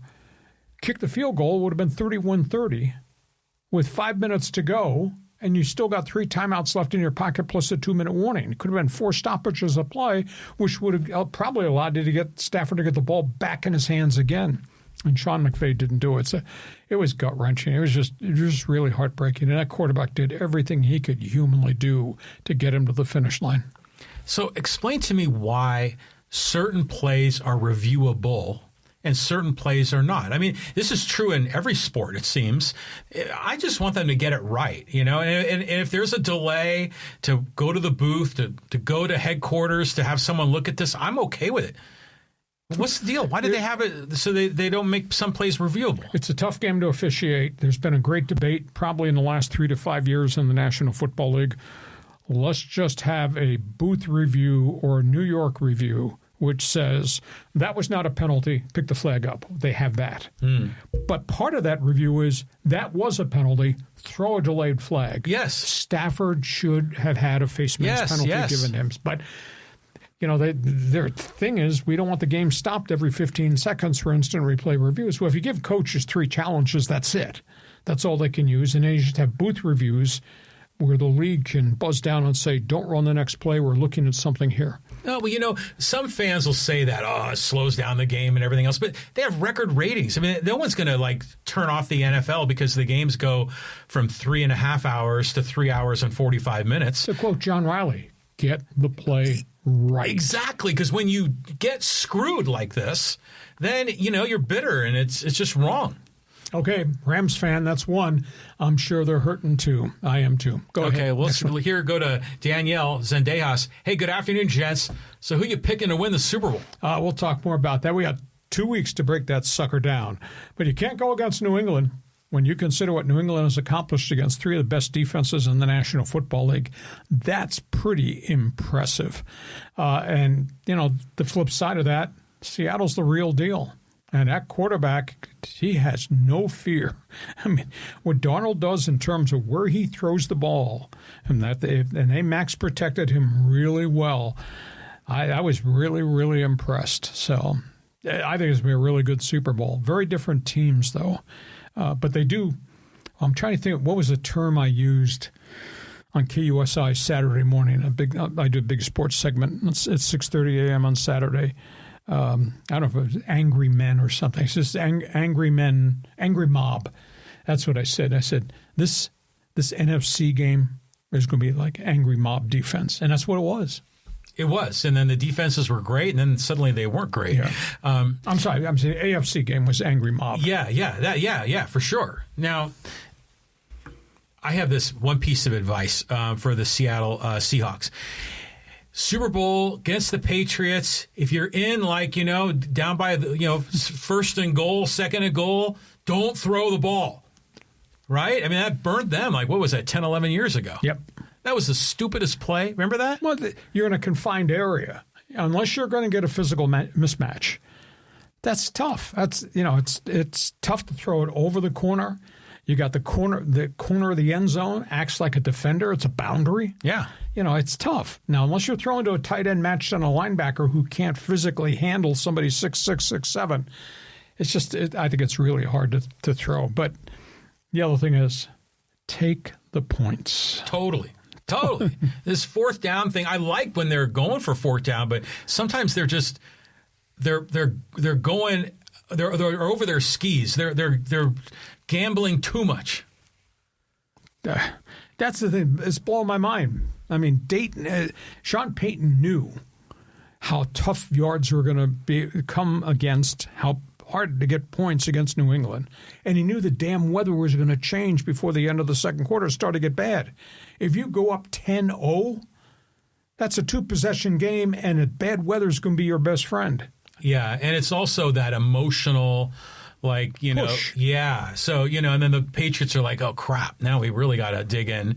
So when they miss that fourth down, it's like the Patriots get life, they get energy, so, yeah, that was a bad call. Okay, we move on. Thank you for joining us. Okay, let's go to Cal and talk some Ducks. Hey, afternoon, gents. Saw Ducks go for 8 in a row tonight in Edmonton. Do you make a move or do you stand pat at a trade deadline? Well, if you make a move, who are you going to get? Can he be a difference maker, but then what price do you pay? You don't want to start trading any more of your young guys because you traded Zegers to Philadelphia, you traded Jamie Drysdale to Philadelphia. Who else are you going to trade? That's the big issue. And granted, the San Diego Gulls are playing really well, and they look like they got some young talent. But none of these guys that you got here, they're not going to get your punter in from the New York Rangers. So are you willing? You're going to trade number 1 draft picks away? I don't know. I'd be really concerned and cautious because the Ducks' chemistry looks really good right now. And those kids have caught their breath and they're playing really well again.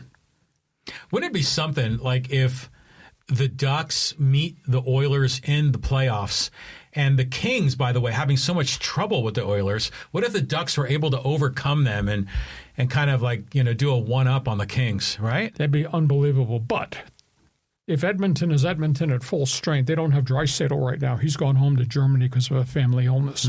He's not there.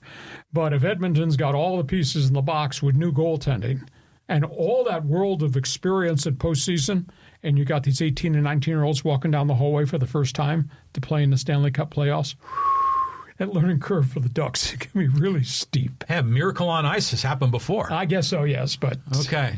All right, let's go here to Gary. So talking more NFL. He goes, Kenneth Walker III had the best lateral moves since Barry Sander and LT. I saw him split into two people Sunday and was nigh untackable. Just saying, Seahawks going to take it all. Tell you what, he was really physical. He was really dynamic, and he does have that zigzag in him. He had a bunch of 7, 8, 9-yard runs. Plus, I think he caught at least one or maybe two passes that became double digits. Like I said, Darnold got in 17 chunk plays in that game, 17 plays of 10 yards or more. That's a hell of a lot of big yardage against the Rams defense. So now Seattle is the complete team. That quarterback is playing at just on a different mindset level, just no fear at all. Just let it rip. Yeah, you like to see it. Yeah. I mean, you really do like to see it. And just after all the adversity he's gone through, Sam Darnold, excuse me, was he like the number 3 overall pick, or was he the number 1 overall pick? I think he was number 1, but he was right at the top of the board with the Jets. And he went to the Jets, right? Yeah, it was a terrible situation. He got beat up and a bad team. And then after that, was it the Panthers? And then the 49ers? And then the Vikings? And now the Seahawks? Yeah, he's on his 5th team.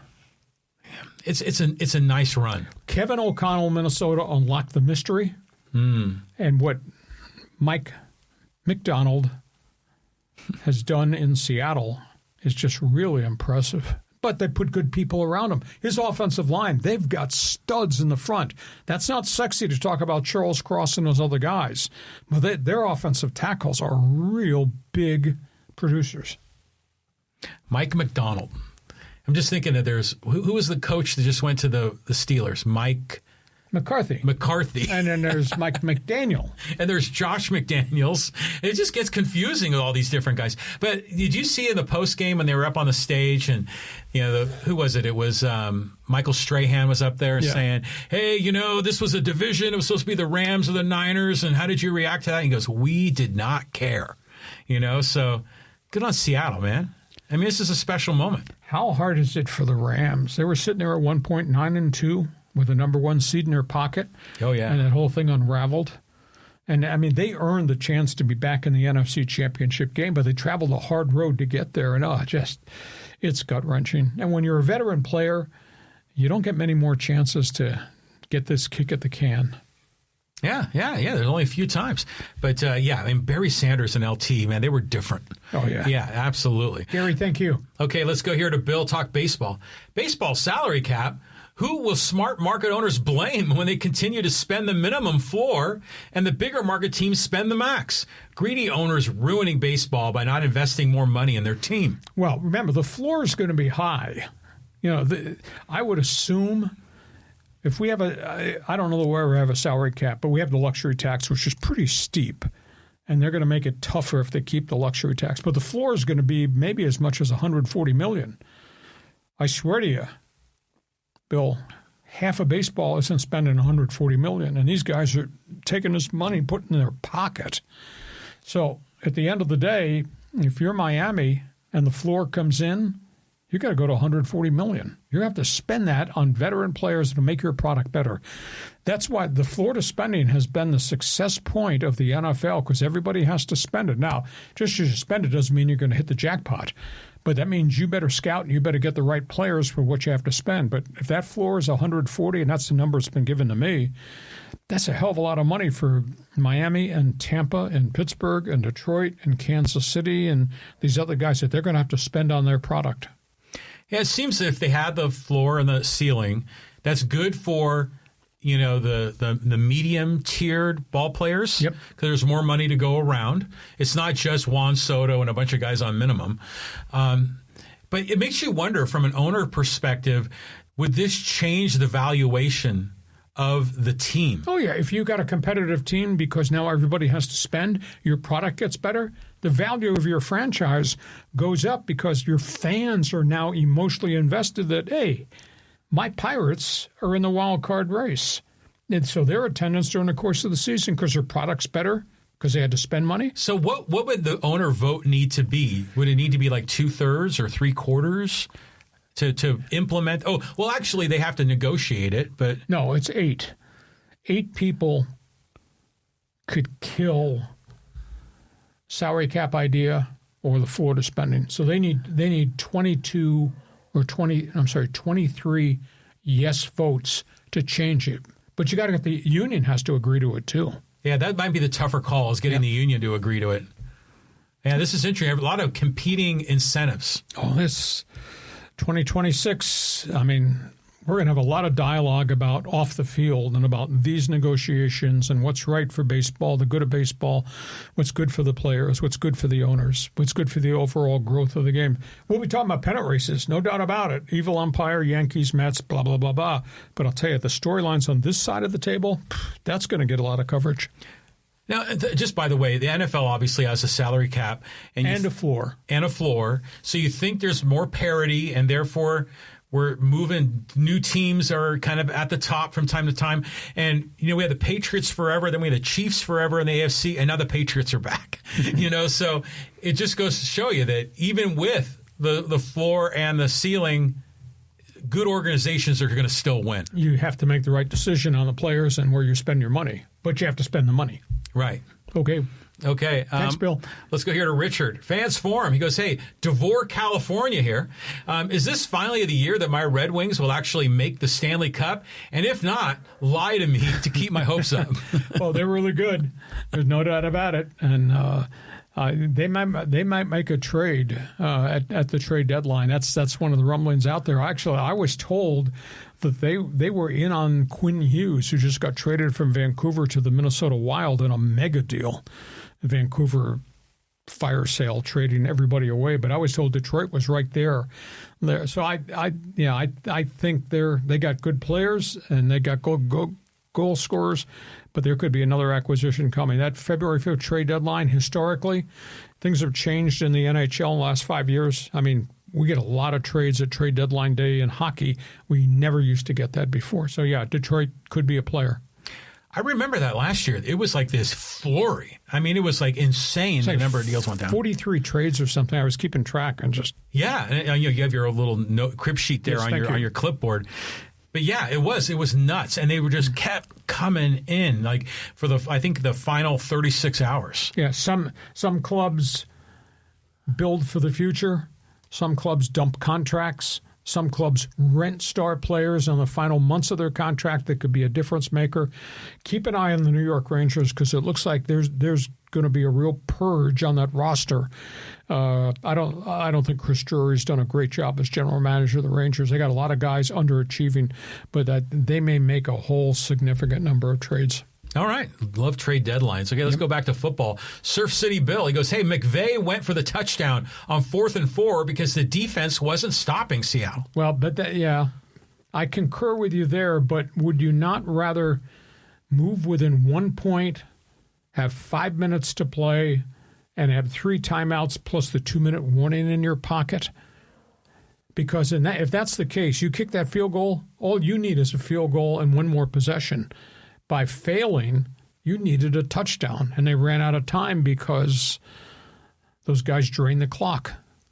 Yeah, it's just interesting because near the end of the game, there was just touchdown, back and forth. There were 4 touchdowns and 4 possessions. Yeah, so you think, okay, the Rams might have another one up their sleeve, and well, they did.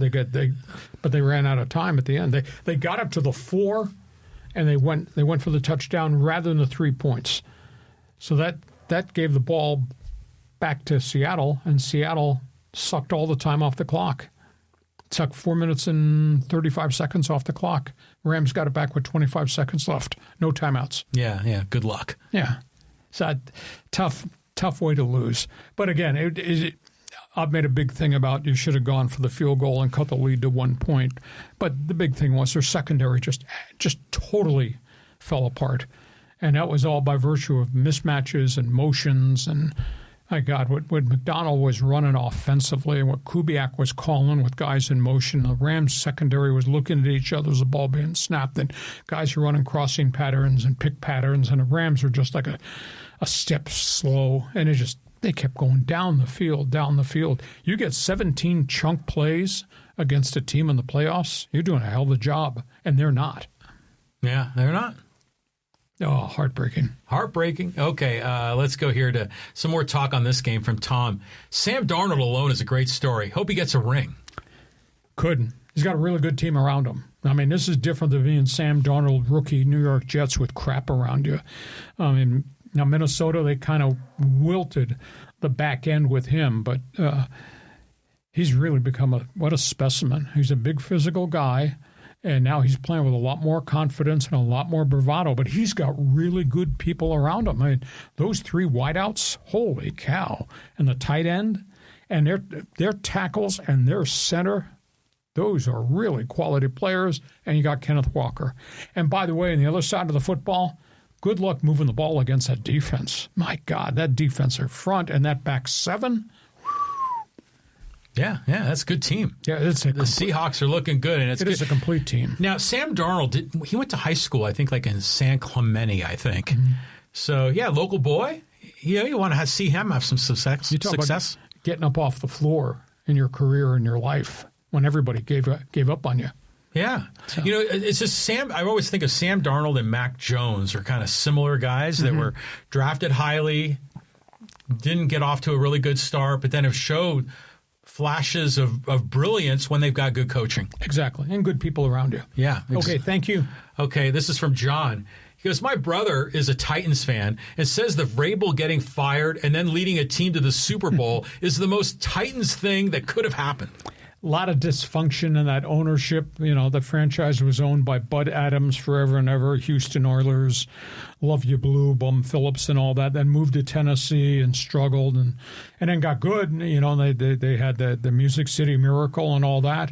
But then the thing is just kind of falling apart. So new leadership there. It'll be interesting to see what transpires with Salah going in and who they hire as offensive coordinator to work with Cam Ward. But Vrabel's resume is what Vrabel's resume is. He was a hell of a player as a talent and a real team guy, and he's obviously a very smart guy. So they brought a lot of players in, and young guys have grown. And the culture in New England is it's phenomenal emotionally. So that's a pretty good team. And that quarterback's a real deal. That's the one thing that's really stunned me in the 3 playoff games. Slow start, struggling. Are they overwhelmed? Get it figured out in the second half, and then they started to make plays, and he started to run the football on them when things broke down, and their defense got progressively tougher and tougher and tougher in the second half. Every one of those 3 playoff wins against pretty good teams, pretty impressive. Isn't it interesting how a coach can show up and be so transformative? You know, just literally flip a team, you know, from – what were they, 4-13 to 13-4? So, well, whereas other coaches come in and they kind of still are kind of mediocre or they're still backsliding. I mean, obviously goes to talent and the ownership and the GM, but it's just interesting when one coach could come in and boom, everything changes. Well, you hit on players. He brought a whole bunch of players. I think he brought 9 starters in on defense from other teams, veterans, who'll be there for a year or 2. But they drafted well. Now, it's not perfect. Their left tackle, Will Campbell, was the best lineman in the country last year at LSU. He is really struggling on pass blocking. He has been, He's getting his brains blown out, and they need to help him. But they got a left tackle and a starting left guard in the same draft. And those guys are playing really well. And they got, you know, their right guard was a refugee from the Baltimore Ravens, their right tackle, Moses Morgan. Big as the state of Rhode Island. So they got good players, and that quarterback is just a warrior. He's just really, really good. So they flipped that. I mean, it is quite a success story. We're going to have to listen to obnoxious Boston fans for the next 2 weeks. That's okay. They earned it. They really did. I mean, they did earn it. I think everybody loves what Vrabel's done as compared to everybody disliking Belichick and Brady. Well, you think it would have been a different result if Bo Nix was healthy? It's got to be, right? Exactly. Now, could Bo Nix have made plays in the second half as the sleet and snow was blowing sideways and they're going into that 20-mile-an-hour wind? I don't know about that. But Bo Nix would have made more plays. I mean, Stidham completed the 52-yard pass, and like I said, he only threw for 88 yards the rest of the game, and all those other possessions, their offense just totally died. And then obviously the weatherman moved in too. The weatherman. Okay, let's go here to Mark. Hey, what do the Rams need to do to fix the special teams issues? Well, I think they need to fix the secondary too. They did fire the special teams coach. There's no doubt Xavier Smith has got great talent. I mean, he's as a wide receiver, he's made some nice catches and he's rangy, but he's not trustworthy on punts. And he dropped balls during the course of the season too. In addition, the muffin one at the beginning of this playoff game. And Blake Corum has a much better track record of reliability, so they pulled Xavier Smith after that and put Blake Corum in the rest of the game. So that hurt him. But the secondary thing is just their defensive back end just got away from the second half of the season. Maybe it's because Lake had the injury, was on IR for half the season. He didn't look to be the same player since he's come off IR in the playoffs. But God, the guys are running open. They weren't defending anybody at the back end of that game yesterday. Rams fans, man, they're just kind of licking their wounds. Yeah. Let's go to Do You Love It? Hey, Rams were gifted a trip to the Super Bowl gifted a trip to the Super Bowl years ago with that horrific non-PI call in the NFC Championship against Breeze and the Saints. Oh, boy, we're calling back for history again, aren't we? But bitter loss. I'll be intrigued to see if they lose coaches. Does somebody take Shula? Does somebody take Shieldhouse? Shieldhouse was meeting with the Cleveland Browns today in Los Angeles, and he might be the guy they're going to hire. So, there'll be a little bit of a brain drain on McVay's staff, too. And your players are going to be a year older. But, geez, to be there 9-2 in October and be the number one pick and hitting on all cylinders and just have the thing fall apart, heartbreaking. Well, it's like what happened to the Colts. Mm-hmm. I mean, they were like 7-1 or something like that, weren't they? 8-2 with Daniel Jones. Yeah, and then everything went to hell. Yep. Yeah. Okay, people here, some more shout-outs. This is from Peck Y 92Q. Hello, gents. Listening from Visalia in Central California Valley. Can the Patriots keep up with the high-powered Seattle offense? Yeah, that might be a throwing contest, but I'll tell you, New England's defense is really rugged. I mean, the Patriot defense really put a lid on Justin Herbert. And the Patriot defense obviously went in, and granted it was against Stidham in Denver in an unbelievably hostile situation. I mean, the emotions in that game in the first half were all painted orange, and they got progressively better and better. So we got these two teams. These are two complete football teams. Mm-hmm. That is good Super Bowl. It is. I mean, it was interesting, too, that we had both championship games in the western United States. That doesn't happen very often. Imagine the game had been in Boston. Oh, my God. 17 inches of snow. Or like Green Bay or something. It would have been hell. Yeah. Yeah, that would have been brutal.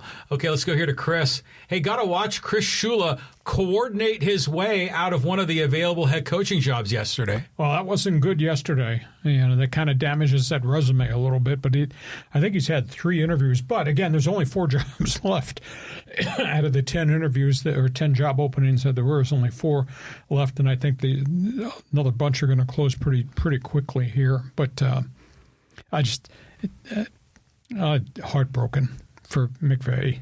I think he's such a good coach, and Stafford is such a good guy, and they got so many dynamic players on that roster, and they fall short. Again, it's tough to get back there. Yeah. It would have been their 3rd Super Bowl in 9 years. Yeah, I mean, you're right. It is tough to get back there. Okay, let's keep on going here. Go to Casey. Hacksaw, with the Big Ten releasing their schedule tomorrow, any idea who USC is replacing Notre Dame with on their schedule? I don't know, Eastern Kentucky? That is terrible. Southern Cal, 1 AA teams on their roster. What a disgrace. Notre Dame replaced Southern Cal by playing BYU. Well, BYU, in the last 15 minutes, played really good football this past season, but it's terrible. USC hiding under the banner of, well, we're in the Big Ten, we have all these tough road trips, and you screw up a rivalry, goes back to 1920? Shame on those guys. Shame on everybody that did what they did to the Pac-12. Jeez. They need to restructure the way the scheduling works, because like the way the NFL, you play in your division so many games in your conference, so many other games in the other conference. There's like a structure to it. the way the schedule is assembled. And, then they have to work out the home and away thing. But just giving the coaches the ability to bring in cupcakes, you're just wasting everyone's time. Yeah. Put more emphasis on strength of schedule in the college football playoff thing. Put that into the mix. Therefore, you won't play Murray State. Well, it'd be like hypothetically, you could say 6 of your games are in your conference. 3 of your games are with other Power 4 teams, and then we'll let you have 3 games with Group of 5. Something like that. Mm-hmm. But you got to do that. But all the conferences are such different sizes. The SEC wants you to play 9 games within the league. Right. So it's a tough call. Well, there's no way. I mean, like the Big Ten is 18 teams. Right. So, I mean, every year you're never going to play everyone else. So they just need to have a structure to this whole process. Good luck with that idea. Yeah, good luck. Okay. Let's go here to Sports Fan. Hey, Lee Hacksaw Hamilton, why is it that UFC fights should be a Summer Olympic sport? The octagon, the cage. That's a good question. People are drawn to it because it's a blood sport. UFC has replaced boxing. You ever think about that boxing would disappear off the radar of the whole world? That's just amazing. Well, it is cool to watch boxing matches. Sometimes I'll watch like old Muhammad Ali matches on YouTube. Yeah, that's a long time ago. It's a really long time ago. Golden Gloves was a really long time ago. It was a long time ago. But, obviously to your point, it's like a blood sport, with UFC. But there was a big fight in Vegas while we were there over the weekend. So it's big time. I mean, it's interesting how with the Olympics, the sports at the bottom of the list kind of go out and new ones come in. Mm-hmm. Like, is baseball and softball still out, or are they coming back in? That was one of the and then they'll make room for like ballroom dancing. You're like, what the hell? That's not a sport. Well, you get some women who'll be getting on this podcast saying you're wrong. Well, is that one of the sports you've ever covered in your career? No. Ballroom dancing in the Olympics? Not enough hours in a day for me to cover ballroom dancing. Okay, let's go here to Emmanuel. Hey, I'm going to be so happy when LeBum is gone from the Lakers. LeBron wanted all the young talent. The Lakers had to acquire his old friends from other teams. AD carried the Lakers to the 2020 title, not LeBron. As a lot of people think that this whole thing unraveled with the Russell Westbrook acquisition, and that was driven by LeBron behind the closed doors, etc. And see, I just think their roster building has been flawed all along, and they just have not been able to come up with the right formula. And here we are sitting here now mid-season. Now, granted, they're having a decent statistical season right now, and even though Austin Reeves has been hurt, but still a flawed team. But please tell me, beyond their 5 starters and maybe one guy off the bench, is there anybody else there do you think is a difference maker? And you're going to have injuries, etc. But at the end of the day, the players run the league. It's just not here in Los Angeles. There's a lot of people have a lot of input in a lot of other marketplaces.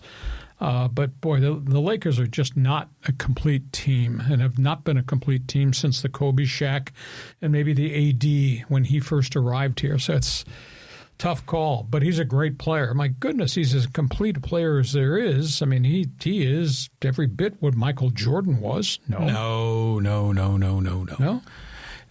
I mean, statistically, maybe you can compare apples and apples, but as far as being like a champion, a leader of men, a guy that wants to go out there and dominate and make and be remembered in the history books, 2 totally different kind of guys. Mm-hmm.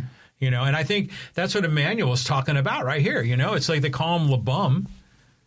The Lakers, they demand, that like the commitment to excellence, like to steal the Raiders logo. That's what they want, and LeBum just always seems to disappoint. You got Bronny, you got all that drama. Yeah, but that's end of the bench doesn't mean crap. No, but it's just more of the circus. But here we are. I had a guy from Dallas-Fort Worth tell me last week, says nothing's changed. So you got Luka. Luka in L.A. is doing the same thing Luka did in Dallas. And by the way, we didn't win in Dallas with him taking 37 shots a game. And his bad nights are really bad nights. So did anybody gain anything except we just changed pieces and we got street clothes Anthony Davis who can't stay healthy. That's a great nickname. Yeah. Okay. Hey, we want to go here to Music to My Ears. Thank you for the donation. He goes, hey, do you enjoy the Super Bowl commercials, the halftime show? I don't normally watch American football, but I'll watch the Super Bowl. Predictions on the score? We'll predict it in the next 2 weeks. We got 2 weeks to break that sucker down. The Super Bowl commercials were really great for a long period of time, but more recently, I sat and watched the broadcast, and some of the commercials don't make a bit of sense to me. What are we selling here? There's so much noise and so much action in the commercials, you don't kind of lose the message. Initially, Super Bowl commercials were, they make you think, they make you laugh, it's funny, where's the beef, that kind of stuff. And it's that I don't see that in these commercials any longer.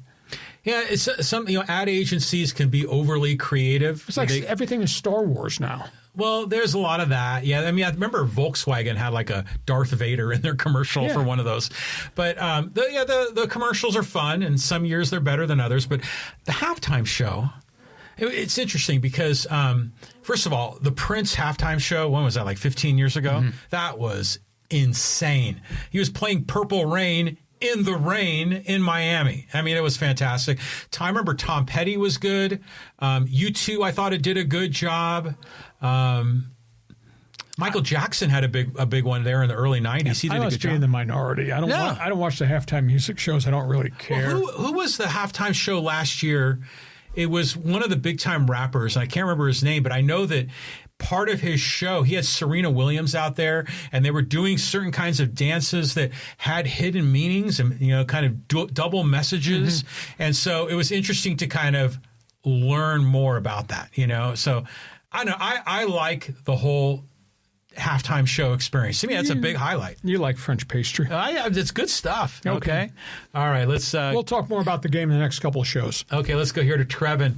He goes, hey, Sam went to San Clemente High School, coached at high school by Troy Kopp from Mission Viejo, then coached by Jordan Palmer of Mission Viejo High School as well. Yeah, so he's learned under some good quarterbacks. Troy Kopp was a college quarterback, obviously, and we all know about Jordan Palmer. Well, what about Carson Palmer? Is that like relation? Yeah, it's his brother. Carson Palmer is now the head coach at Rancho Santa Margarita, where he played, and has done very, very well.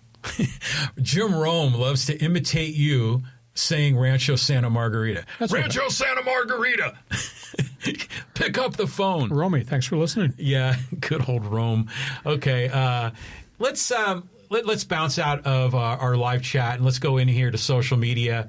Okay, we'll talk a little bit more here about the Dodgers. This is from Bent Wookie. He goes, a salary cap isn't going to stop the Dodgers. They're among the best in drafting and developing and working the margins. Plus, players want to play there. LA normally has the smallest bonus pools, and yet they have the number one ranked system, according to MLB execs. So it's not all checkbook baseball. What's the next step to stop them after the salary cap? A cap on computers and electricity for the Dodgers? Now, the Dodgers do well drafting, though they don't keep their draft picks any longer because they've been stripped because they're way over in the third tier of spending. But it's a tough call. Is it good to have one team dominate? I mean, was it good to have the Yankees in Steinbrenner's era be the evil umpire? I don't know. But we've got to do something to fix the 20 franchises that don't seem to be committed to spend any of the money that they're getting in revenue sharing. So there's got to be some solution to that to bring these other markets and make them much more competitive, because that helps the game grow. If all these markets are in the wild card race, that's good for Major League Baseball. It's good for TV ratings, etc. This is just not a Dodger thing. This is more of a business model that I don't think works the way it's laid out right now. So let's say you're Rob Manfred and you got your team of executives at MLB headquarters, and you're thinking, what are the biggest problems we need to solve? And I'm thinking the TV revenue thing, because of the death of the regional sports. Yes, that's networks. one of them. That's huge. So you have the regional sports network situation. You've got this salary cap floor situation. You've got the gambling that's creeping into the sport. What are the other hot problems they need to address? I think the regional sports thing is monstrously big. I mean, in San Diego, they had a $60 million a year TV contract that's probably down to $20 to $30 million a year. And that's happened to everybody that had a regional sports contract that's just evaporated. Whereas the Dodger TV contract and the Yankees and the Red Sox and the Mets, they're making so much money off their TV contracts, and nobody else is. That's why Rob Manfred really wants to centralize everything in what he initially called Team 30. They wanted to take all the TV broadcast under the MLB umbrella, sell it nationally, so you could buy it and you'd be on everybody's TV broadcast, whatever your national products are. But that's tough. Tough to ask the Dodgers to give up all their revenue for the good of the game. So that, to me, the TV revenue is the biggest issue. And then obviously, to me, luxury tax, I just don't think we're going to get a cap. But a luxury tax and the Florida spending, those are, to me, the two biggest things. Yeah, I prefer a luxury tax over a cap on a ceiling. Well, you're never going to get the union to agree to the cap. Yeah, I agree with that. But to me, I mean, if I were to look at those problems, I'm with you. I think the TV revenue problem is number one. I think the gambling creeping in, they got to put a stop to that or find a way to really police that in a very open and aggressive way. The cap and the floor, we like to talk about it because the Dodgers spend so much money, but I mean, to his point, I mean, the Dodgers make great decisions. Yep. And you can't, harm them, or you can't call them out for that. Okay, let's do a couple more here before we put a lid on it. A couple more. Let's talk Angels baseball.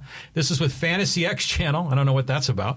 Hey, Angels need to stop signing over the hill past their prime players. Focus on trying to find gems in the rough. Need better scouting. I will continue to boycott Artie Moreno and not give that man a penny. They've added more players than anybody else, and I don't think they've added a difference maker, and that's a real big problem. They made another deal today. They just signed Trey Mancini, who once upon a time was a really decent young power-hitting outfielder, Baltimore-Houston, had cancer surgery. It's just taken him forever to come back. He's now become a journeyman, but they're stockpiling their roster with all this, and they're still, despite the Anthony Rendon contract deferral deal that they did, they still got $38 million underneath what they spent last year. Well, what are you doing? You're going to give me the same product next season with just different faces? It's Artie Moreno, if he does not want to run it correctly in a supposed big market, should sell the franchise to let somebody else run it correctly. Trey Mancini, that just broke today? Yes. Yeah, he's like another one of those guys. Exactly. That had moments that maybe are a little bit more on the downside, a little more question marks about their capabilities. Well, he was a good, decent player, a 21 home run hitter, 260 average, and they had cancer. And it took him was he forever with to come back. Baltimore? Yes, and then Houston. Yeah, he got traded to Houston at a trade deadline that one time. He's never come back to be what he was before. So you bring him in, you give him a chance, you bring him on a next to nothing contract, but he's a difference maker. And I don't have the list in front of me, but I think they've added 11 players in the offseason. And outside of Grayson Rodriguez, who was a good frontline starter before he got hurt, and Pomerantz, who hasn't been the same pitcher really because of his health issues, have they added any difference makers at all? Big issue. No. I mean, it just seems like they're fighting to just stay above the Oakland A's. Because they're not competing with the Astros or the Rangers. Yep. They're on a totally different level. Okay, let's talk Chargers. We can still probably squeeze this one in. This is from Omar. He goes, I wanted Sean Payton after the 2022 season after the Jacksonville loss. Damn, we were a day late and a buck short. Look at Sean Payton now. Well, look at success story. What he did in New Orleans with a quarterback who was coming off shoulder surgery, and obviously what he's done with Bo Nix, developing him, and what they've done from a player personnel standpoint. So there's no doubt he's a guru. He's an X and O's savant, if you will. But damn, go for the field goal when you could have been up 10-0 with a snowstorm coming. He didn't do that. A bird in the hand is worth two in the bush, in Lee. a snowstorm in Denver, Yeah, yes. exactly. Okay. Hey, listen, we hope you've enjoyed this podcast. A lot of fun. We put a lot of topics on the table. Thank you for your patience, and thank you for joining us. Tell everybody who we are, what we do Mondays and Thursdays at 1:30. Give us a thumbs up. Give us the follow button. Give us a 5-star rating. Helps us a lot. Podcast brought to you by DIXIELINE Lumber. Give them a thumbs up for being a proud supporter. We'll be back here Thursday at 1:30. John, have yourself a great day. Good to see you back in town. Yeah, back in town. Go Aztecs on Wednesday against the Rams. And thank you for being part of Hacksaw's Headlines. Join us again for Hacksaw's Headlines on YouTube, Facebook, and Twitter. And find the audio version on your favorite podcast apps. Touchdown, San Diego! For more content, go to LeeHacksawHamilton.com.